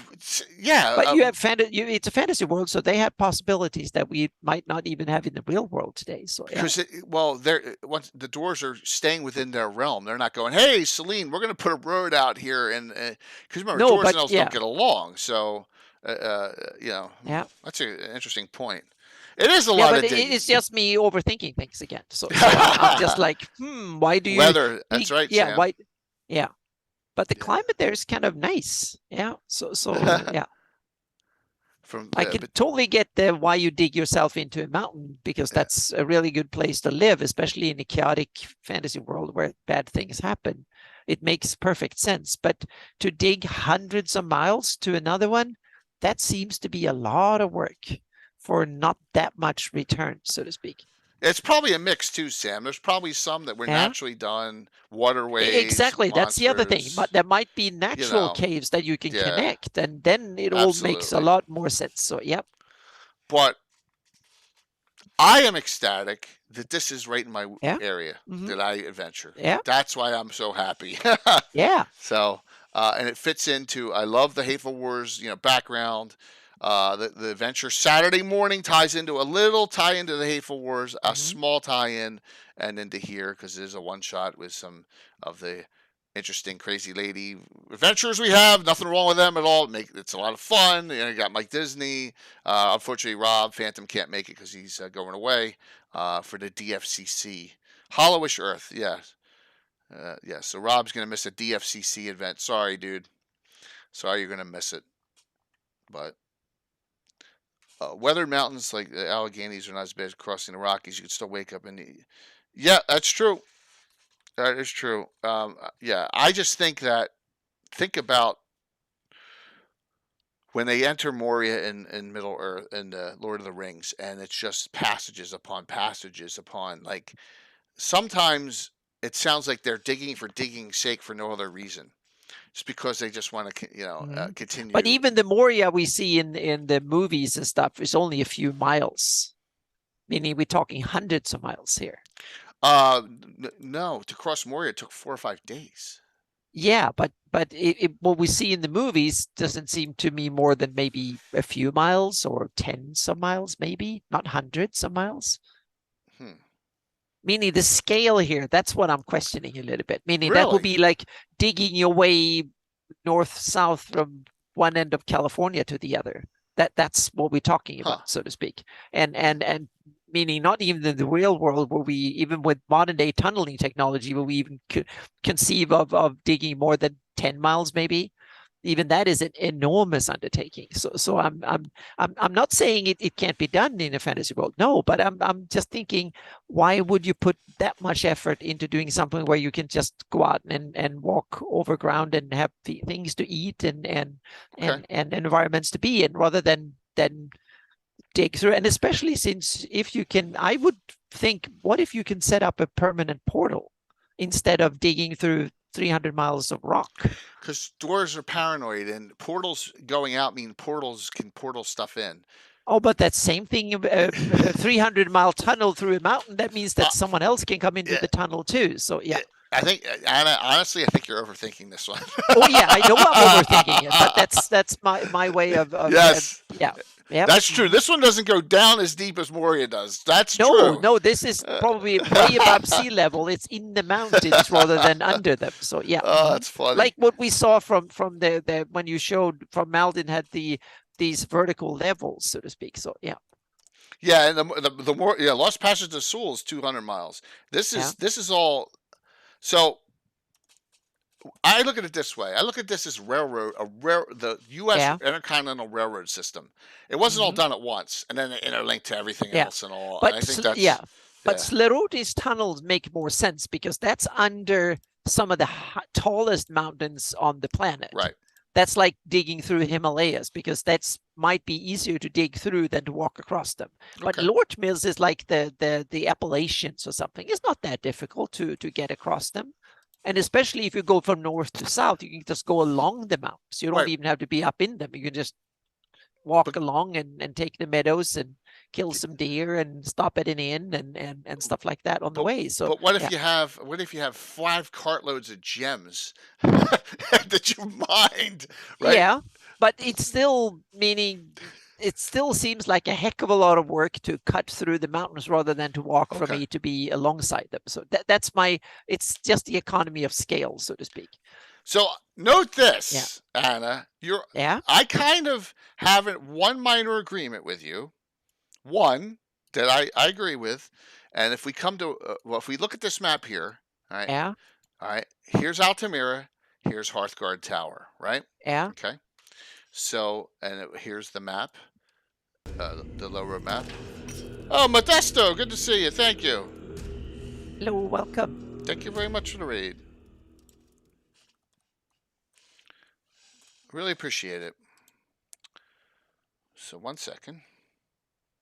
So if you look at this here, all right, and Altamira would be right about here, right, somewhere around here. On the west of the river. Yeah, somewhere here. Mm-hmm. All right. Yeah. Or maybe even right there. Yep. There it is. Yep. Mm-hmm.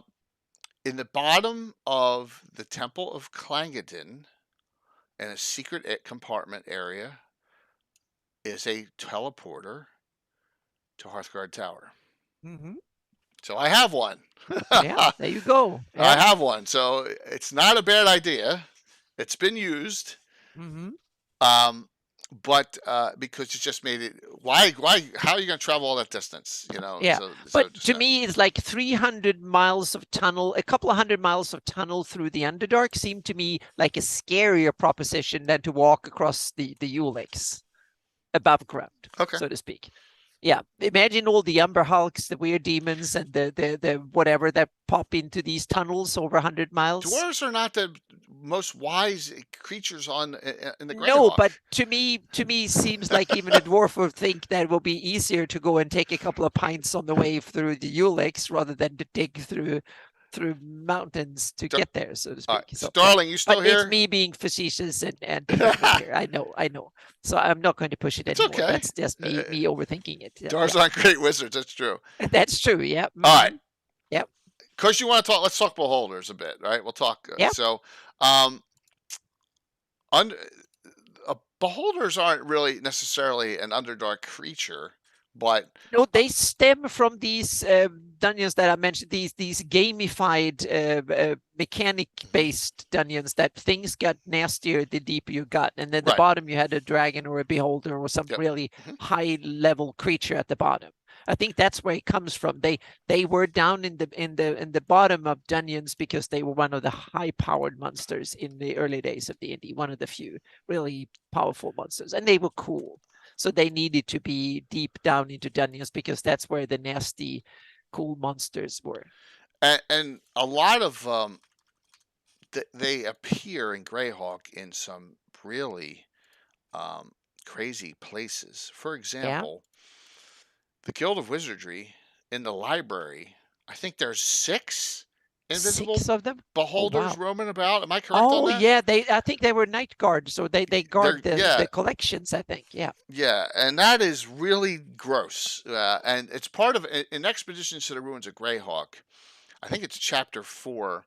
You need to go in through the Guild of Wizardry to find to go to the top level of it to get to Mordenkainen's hidden sanctum up there, and you got to make sure that these beholders are not, because detecting you, because if they do, you're in trouble, because then they're going to be coming from all different areas. Now, I think in that area there may have been 2 or 3 in the adventure, but I think there's a half dozen of them, which is really disgusting. So does that mean that they can be domesticated, or that they can be agreed with? Because they're intelligent, and all intelligence creatures can be bargained with, so to speak. They can be bribed and influenced. If you give them something they want and you're non-hostile, as an intelligent creature might realize that's a good bargain and I'm going to go with it. So I think it comes with the territory. Intelligence creators, the more intelligence they have, the more you can reason with them, and the more you can bribe them, and you can make agreements with intelligent creatures,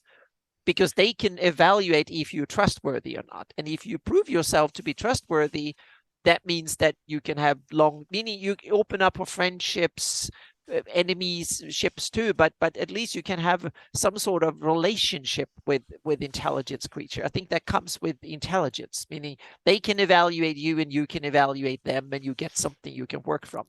And since the beholders are intelligence, as far as I remember the stat blocks, which means that you can strike agreements with them, give them enough food and a safe place to be, and they might realize it's smart not to kill you. So, on a sidebar, just while I remember it, while some of the people are here before they have to go. By the way, I had the date wrong, Anna. It's the week before. Because if I have a freaking fundraiser or during the weekend of the Super Bowl, okay. Well, my wife's going to divorce me if I have it. Okay, the weekend of the Super Bowl. I'm not that. I have a lot of openings, and now once Patrick is there, I need to thank him for the wonderful care package. I'm having one of the awesome, yummy Canadian cookies. Yep. So thank you again so much. I need to send. Yeah, so awesome. It'll be February 1st through the 4th will be this year's fundraiser. So this year's fundraiser, February 1st through the 4th. That's the date. My bad. That's starting on Thursday night because we ran a game Thursday and we raised $2,500 to start it off. We're gonna run through that Sunday. It's going to be called Feast of Fiends. There you go, yep. Bill. That was Bill Master Crafter's idea. Feast of Fiends. So if you want to add beholders into that, I'm fine with it. They're not technically fiends, but they definitely qualify as big. Yeah, which I would have no problem though. If you wanted to do some fights against beholders too, yeah. So Feast of Fiends it'll be. Oh, where are you gonna? Oh no, where are you gonna be, Rob? Are you gonna be away that weekend? Oh man, that sucks. Yeah. So well, there's always the internet. Yep. Almost wherever you are, unless you're in the Underdark somewhere. Oh, okay. Okay. Yeah, the Super Bowl weekend. I don't know what I was thinking. That was dumb of me. I didn't check. Yeah, I was like, oh my god, cool. Oh, so awesome. That's no problems. But with so beholders. I love beholders as allies of super powerful characters. However that happens, because they can. I mean, they scare the living daylights out of a party. Number one, because of all the defenses they have, and all the abilities, and all the anti-magic ray that they have, and I'm DMing 3 straight days. There, yep, yeah. So I'll be at Founders and Legends. I'll be DMing there. So will Curtis. He'll be there too. I will so be will there Anna. as well. Yep. So will Josh. I'm going to talk about that too, because well, I'll talk about it now. So we're going to have a 2-page ad in the events guide, 2 pages, with all the participants of the community that are streamers, that are DMing there. As long as they're attending, it'll be a meet the following. Please meet and play with the following people at Greyhawk. Okay, Greyhawk community. John and I are splitting the cost on it. Yep, Rob, I'll have you there. I'll have have all the channels. We'll fit as many people as we can into that on that 2-page ad that's going to go into the event guide for GaryCon. So, yep, that's why I wanted to get that in, darling. So you enjoy your game tonight. We'll see you in a little bit. Okay. Yep. All right. Awesome. So other places for the Underdark. I know Jeff mentioned. Someone mentioned Kingdom of the Ghouls. Well, then you got Empire of the Ghouls right here. This is the 5e version. The Kingdom of the Ghouls is a great dungeon adventure by Wolfgang Bauer, and this is his too doing. Actually, Richard Green wrote it, and he added some pieces to it. But yeah, so it's probably the only Cobalt Press book I own. That because it's pretty cool. So another Underdark available location that you can add in somewhere into your adventuring in Greyhawk. Cool. I have 2 Underdark kind of, or at least big dungeon locations in my Shieldlands campaign. One was the Dragonhide Caves that is dug out as a defense. There was some natural lime caves. Just a death trap, Anna. I remember you showing me all those traps and stuff. And stuff that's kind of nasty. Yeah, there was something, and that was. I have them as dug out as a defense against during the time of Dragotha. Oh, cool. So they actually used it. They dug out these caves as a defense against the Dragatha back in the day to survive her reign, so to speak.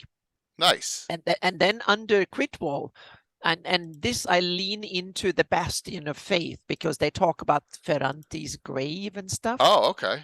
And so I simply added and say that mesa is actually an old dead volcano that was much older than White Plume Mountain. So just like you can have hot spots on Earth, I simply say the volcano kind of moves, or the Earth, the crust moves, and then the volcano pops up in new places after a few million years. So you have like old dead volcanoes. So you have lava tunnels and stuff. You have like an old lava plume. So there's like a huge underground opening under Critwall, and that was part of where they dug Ferranti, and it was used by the old Flan before it became use of stuff. So both the old, so I have the first it was the old Flan that used it as a necropolis. And so they basically dumped the dead. When undeath became a thing, they realized if you dump them down there, that might be far away down in the undergrowth, that they don't come back again. And then the Hextorians found that. So when the Erdi moved in, so to speak, then you had the Hieronians and the Hextorians. They were both there originally and part of the Erdi invasion, so to speak. So they built an Hextorian temple on top of it. And then after when the Great Kingdom started falling apart and Shieldland started to become its own thing, and Ferrond and stuff started to distance itself from the main kingdom, the Hextorians were driven out. And what used to be the Hextorian temple is now the commander's mansion and her personal keep and hold in the old. So that was used to be the Hextorian temple, and the Hextorians did the sacrifice in there into the same hole that the old Flan did, and it's still there, so to speak. And now what they do now is that they have sermons when they actually try to mitigate the evil that was done, but it's still there to this day. And there's some other stuff that I'm not going to dissolve, but read Bastion of Faith. And there's absolutely a couple of other connections to old lore of the Great Kingdom. If you tie these together, you can build some really cool myths and stories around the origins of the Hieronian faith, the Hextorian faith, and the expansion of the Great Kingdom into it. And if you take the Bastion of Faith and put that in Critwall and combine it with some of the lore and stuff that was made by Carl Sargent and stuff, and tie it into Bastion of Faith, you can build some really cool stuff. And old legends from the old Flan and combine it. And that legend is from the Marklands, and I use the Evil. And combine all three, and you have an embryo for some really cool stuff. Ton of ideas that. Yep. And I know, like, from what Rich and, for example, from what they did for the Low Road, Rich and David, was only from a few lines of exactly. Discussion. You don't need much, but you take what level you have, and then you can spin from it and combine different lore and mix it up, so to speak. So I want to ask the question to the audience: where have you placed Underdark? And I'm not talking about like the Low Road's not Underdark, but I just love talking about it and how it can connect to the Underdark. Where have you in your Greyhawk had Underdark encounters? Underdark, like, do you place one like, because I know Von Mokel, you're in Niron, do you have an Underdark connection there? Or does someone have one in the Shieldlands, or someone have one in the Great Kingdom? I'm just curious if there are other locations. You've got a pretty large area set up for Underdark under Niron and into the Rakers over to the Great Rift. Very cool. Yeah. Now I'm going to ask you this question, Michael. Did you move Aralhai Sinlu there, or did you place another Dark Elf city there, or something else? I'm just curious. Southern Rakers, Dell says that. Wow. Okay. We're going to be talking about the Rakers on Wednesday, right? No, we're going further north. Oh, is that further north? Mm-hmm. Yeah. Okay. Well, yeah, the Griff and the Kurusks. Okay. Yeah. Mm-hmm. Starrett, Jamie says. Okay. Yep. Stirrig, another one. Yeah. Great Rift at Chicazua says. Yeah. A new city. All right. You've listened to AJ Pickett's YouTubes are pretty good for Laura. Cool. Very cool. Oh yeah, he's doing a lot of cool connections and stuff. So yeah. Tied the Dumbledore doors over to the Rakers too. Okay, cool. Starts at Jotuns.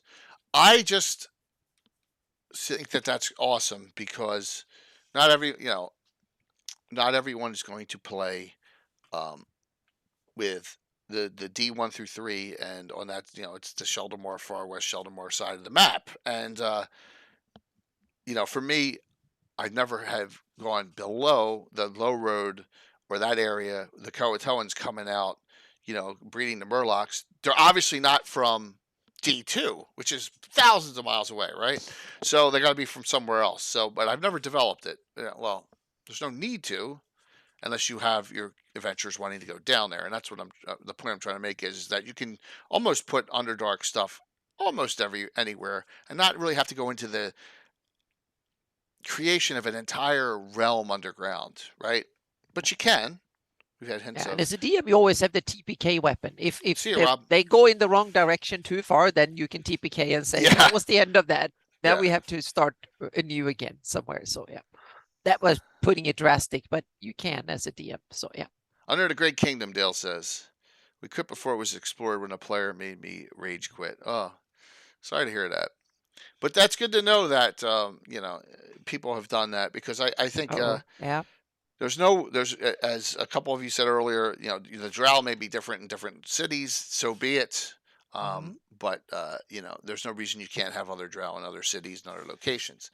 I'm assuming Menzo Barrington is not the only mentioned Dark Elf City and Forgotten Realms. I bet you that is placed more than that. There's probably other ones too.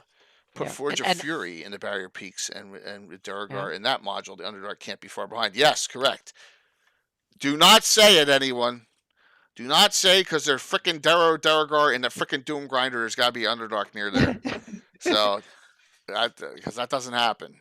Yeah, and I see the D series and the G series and the Underdark that we have from traditional old Greyhawk lore more as a first example of what you can do, and you can develop other areas of the setting using similar or different, but you can think along those terms and see that as one good example. And then, because the rest of the setting doesn't really have it, because Gary was ousted from the company and no one put that much effort into Greyhawk, especially into the Underdark. So the setting is kind of lacks examples of other parts. So we have to take inspiration from Forgotten Realms and others, and look back at the original stuff, and then start inventing our own stuff in other parts, like the low road and stuff. So and even if I go on my overthinking killjoy occasionally, don't take that, meaning you develop the low road you want. You read the article in Visions, which is a great article. There's a bunch of awesome locations. If you want them connected with tunnels, by all means, you should have them connected with tunnels, and so on. So don't let me kill your version of it, because that's just me killing some joy for me and my players. Yeah. Dale, that may be a monster that does not pecs. Huh. Oh, they're small, interesting ones. Yeah. Yeah, but he says that's one of the few monsters that aren't miniatures for. Yeah. And I'm thinking, because the peck is really, it looks, you could even use gnomes, I think, for pecks. Yeah. With pecks. But you're right. I don't think there are. That's one of the rare ones. But pecks also makes sense, because a lot of underground creatures should be small, because you can use way more natural caves if you're small in size. So, and it's also an environment where you control the physical environments, meaning if you dig small caves, if you're small, that means that a lot of medium and large creatures can't come after you. So to be small is probably less of a handicap than it is out in the open. Meaning if you live in a forest on the plains, being small is way more of a handicap. If you live Underdark, to be small is less of a handicap. In some ways, it can be an advantage. That's why I think there are more small races of the people, the things that live underground than it is up overground, so to speak. In the natural environment, being big is often, at least when there's struggle and fighting and conflict, being big might be better, so to speak. But in an underground environment, it might very well often be the opposite. It's less of an advantage to be big. So wasn't in Drizzt books. Wasn't Clacker a peck that got turned into a hook horror and was insane? Am I remembering this right? I I just, don't. Yeah. I'm sorry. I just came No, to but my it's mind. cool. Yeah. Yeah, I think that there was a peck that was transformed into a hook. Was it a hook horror or one of those creatures? I don't remember the Drizzt books. I read them so long ago. Um, Here's another question.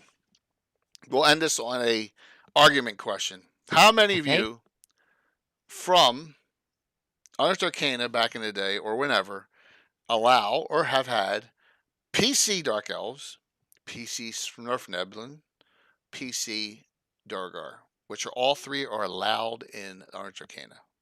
Yeah. I have drow Okay. in some of my campaigns. Yes, but none of the others. It was a hook horror. Okay, yeah.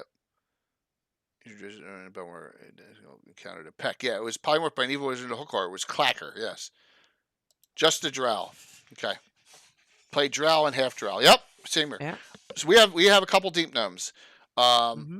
When I found out that the Durgar were completely immune to illusions, that was that for them. I think we've had a couple of Svirfneblins as well, Uh-huh. remembering it. Yeah, I think we had back in the day. Yep. Hmm. Oh, that Armin was your dark elf assassin. Wow, that's cool. We didn't care much for campaign development in the 80s. That's all right. Trial, I've seen My Smurfneblin and Durgar. memories All right. memories hazy of 35 years ago or Yeah. 35 Yeah, years ago. Yeah. because was it that was culture shock extraordinaire for everyone back when 85 when it came out when they made Yeah. all not just a drow. I knew they were going to make the drow playable PC, but when they made Smurfneblin and Durgar as well, because There was a Durgar lot don't of fit. game balancing issues Yeah, back then, absolutely there so to were. speak. Yeah. My sister plays a half drow, but also Grey Elven blood. It's a weird Mhm. mix. Well, remember I had Stella Luna's character that Anna's character Imri knew Yeah. was a half drow, half Sylvan elf Hmm. because that works because there's no benefit to that. It's all penalties. So Drow Cavalier. Drow Cavaliers were nasty because of the number of attacks they got and all the special abilities. Yeah, the Drow Yeah. Cavaliers were a nasty class of disuse back in the day.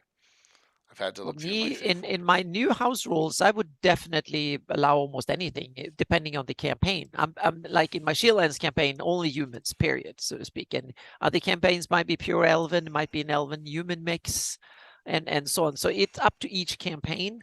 But I will, on mechanics grounds, I will have elves and drow and stuff that could have a lot of benefit mechanically over human characters. But the way I would compensate for it, they will have a lot of more setting based, meaning if you live and a lot of people hate you, that could be a lot of risky, so to speak. So what I would Yep. like to have is in an elven campaign, I probably want to have all characters elven or half elven or at least partially elven, maybe a human and stuff, but then it has to need to make sense because that way the party can kind of tweak what they do and adjust for that, so to speak. So if you are an elven party and you want to go to a country that is area that is dominated by a lot of humanoids and stuff, and you are the hated ones that will be hunted first, then you have to take that into account, so to speak. But my campaigns are heavily theme based, so to speak. So even if you have advantages with vision and innate spell abilities and stuff, that means that you will probably be the target of everyone around, so to speak. So in more than if you're just a human that can pretend to be evil and say, well, I kind of like you, and so on. So it's a lot of in-setting compensation for it.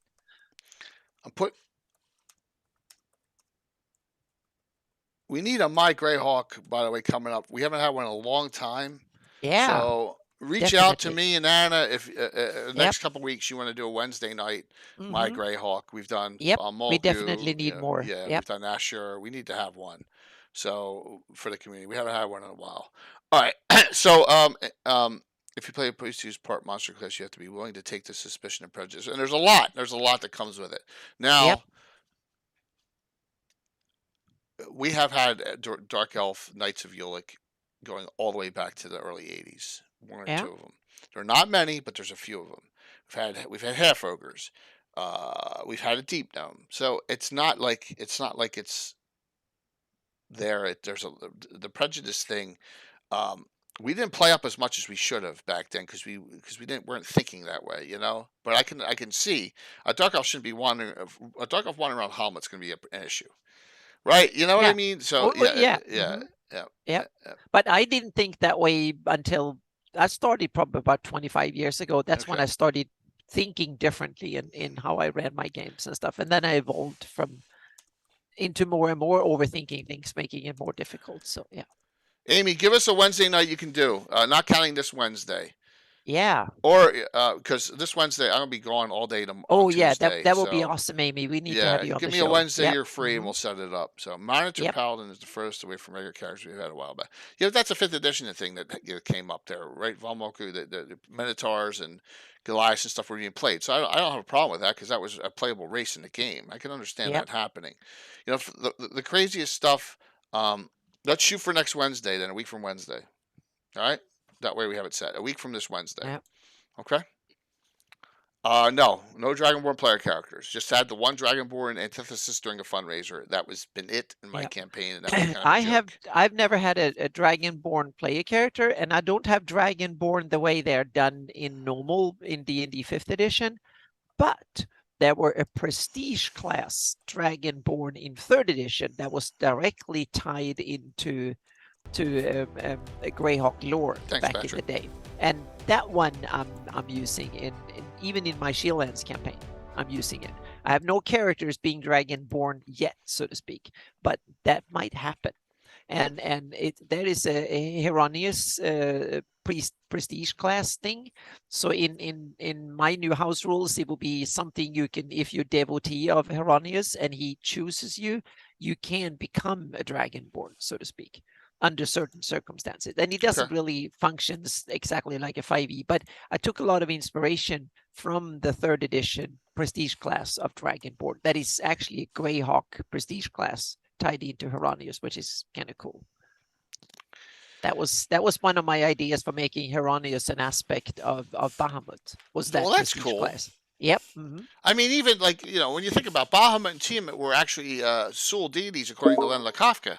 Yeah. So you're not far off there. You're really not. So I have it that back in Oridian Sul fighting days, so to speak, they had the Tiamat and Bahamut, and the Bastion of the Faith mentions those two that are the aspects of the Tiamat, because that's where I took the other inspiration was from the Bastion of the of Faith, because Excellent. you can just read them in Ferranti and what was the Osperos or something. They are mentioned, but they use those are the aspects names, so to speak. And then it ties into, and I also think it's kind of cool that Hextorians are tied into Tiamat, because the Ivids are devil worshippers in my sense, and it's hell that taken over and so on. And Tiamat is the vanguard of it, so to speak, and she's behind the Hextorians.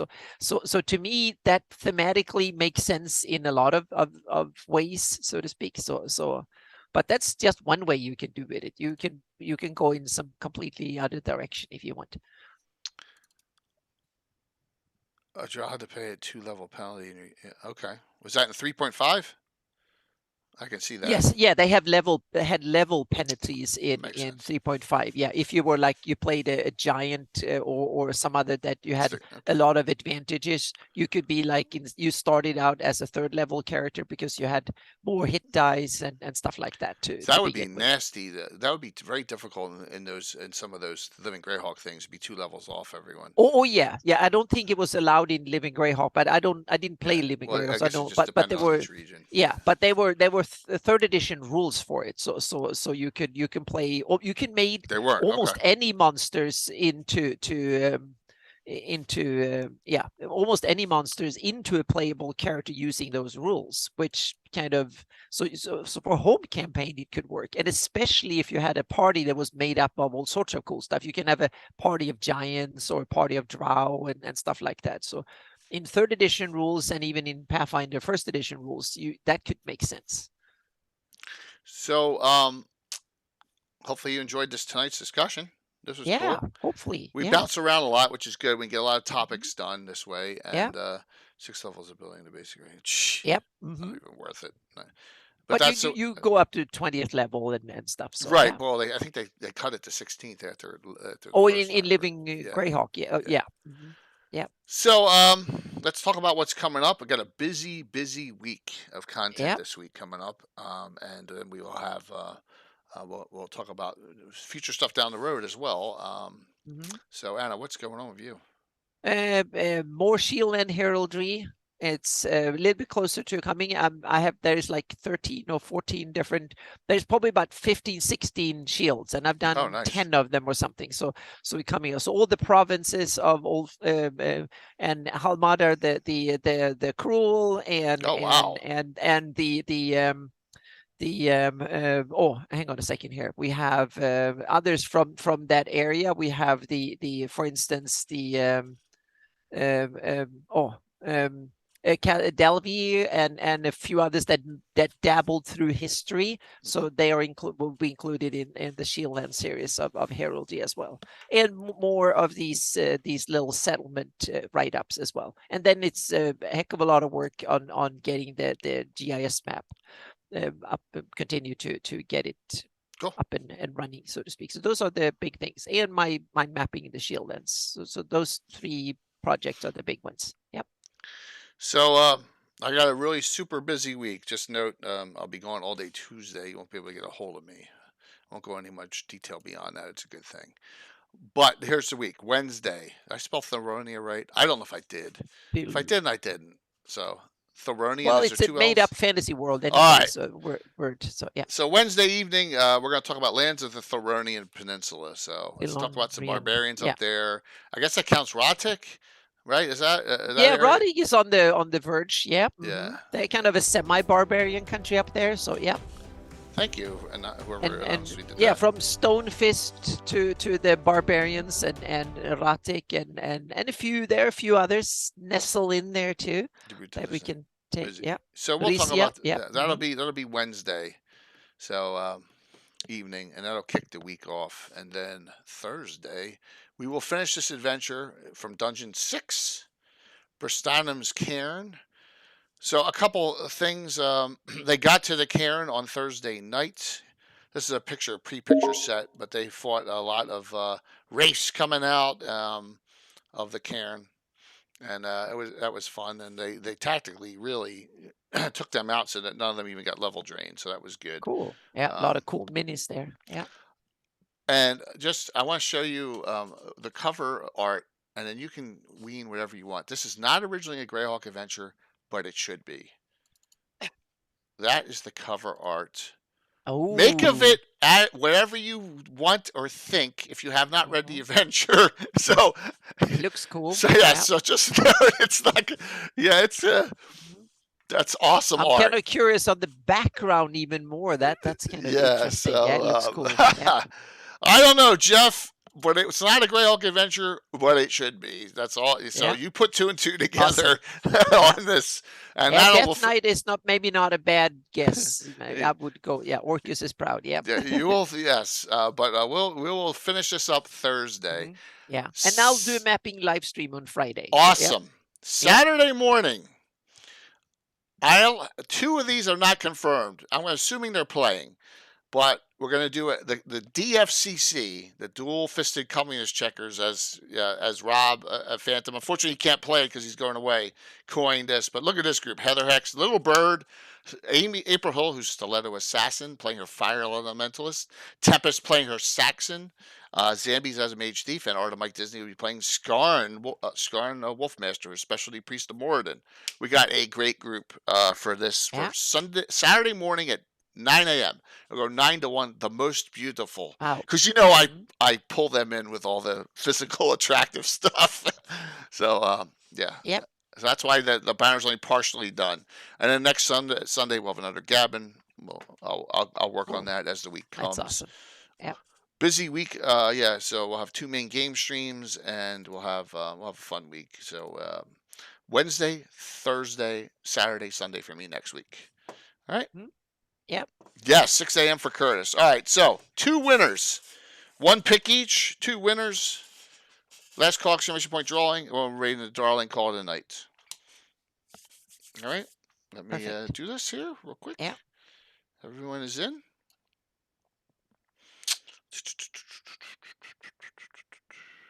Close, close, close. Closing this out. That was a hard game today, Curtis. My gosh. Went right through that team like a knife through warm butter. Holy jeez.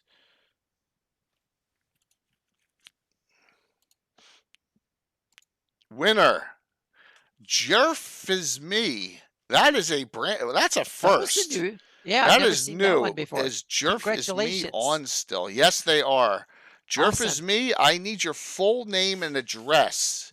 Look, I want to. If you're new to the community and you don't have it, then I recommend Treasures at Greyhawk because it has like a dozen adventures in it, and it's got some wonderful stories in it, and it gives you a real good feel for the Greyhawk setting. That's the one I would recommend. But I have other stuff if you already have it.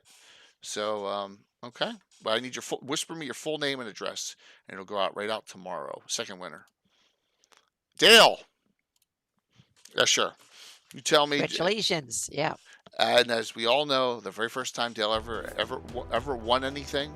Oh, thank you, Jeff, for doing that. It was I said ass hurt the bear all those years ago, and everyone got a good laugh out of that. So Dale, you have to get with me, man. I don't know what you have and what you don't have. I do have a reprint of Vecna Lives here. If you, I have a creature catalog. You know, I got some X series adventures. Get with me and let me know, and we'll get that all worked out. And thank you all. We're going to raid in the Darling Creep Show like we normally do on Sunday nights. We'll see you in a couple nights on Wednesday. Just say wish me luck for Tuesday. That's all I'll say. Yes, exactly. We wish me hold all the thumbs and stuff there. So, things are going. Some no Doom Grinder. I'm trying to quit. So. Thank you. All right, we'll see you all. See you all very soon. See you all Wednesday. Anna, thank you for coming on. Thank you for having it. Yeah. Yes, the fundraiser. Mark down the February 1st is a Thursday night. I usually run something. Maybe someone want to run something late night. But the fundraiser for St. Jude, 1st, 2nd, 3rd, 4th. Thursday, Friday, Saturday, Sunday, the first weekend. That's the off weekend when there's no playoff football or anything. I can't believe I was going to schedule it on during the Super Bowl. My wife would kill me. So the first weekend in February we'll have, and right now it's going to be called Feast of Fiends. All right. Yep. So there you go. All right, we'll see you all soon. Jay's may hit a wrong button here. No, hope not. All right. Thank you all for a very nice sit tight so we can raid the Darling. Yeah. Give her a nice boost here.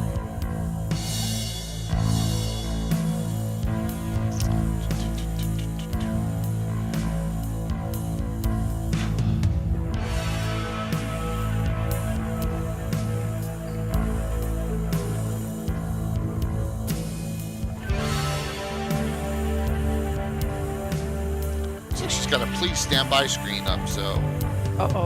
It's okay. 5, 4, 3, 2, 1. See you Wednesday night. Thank you, everyone. Yeah, it popped over. Okay. 66, not bad. Yeah.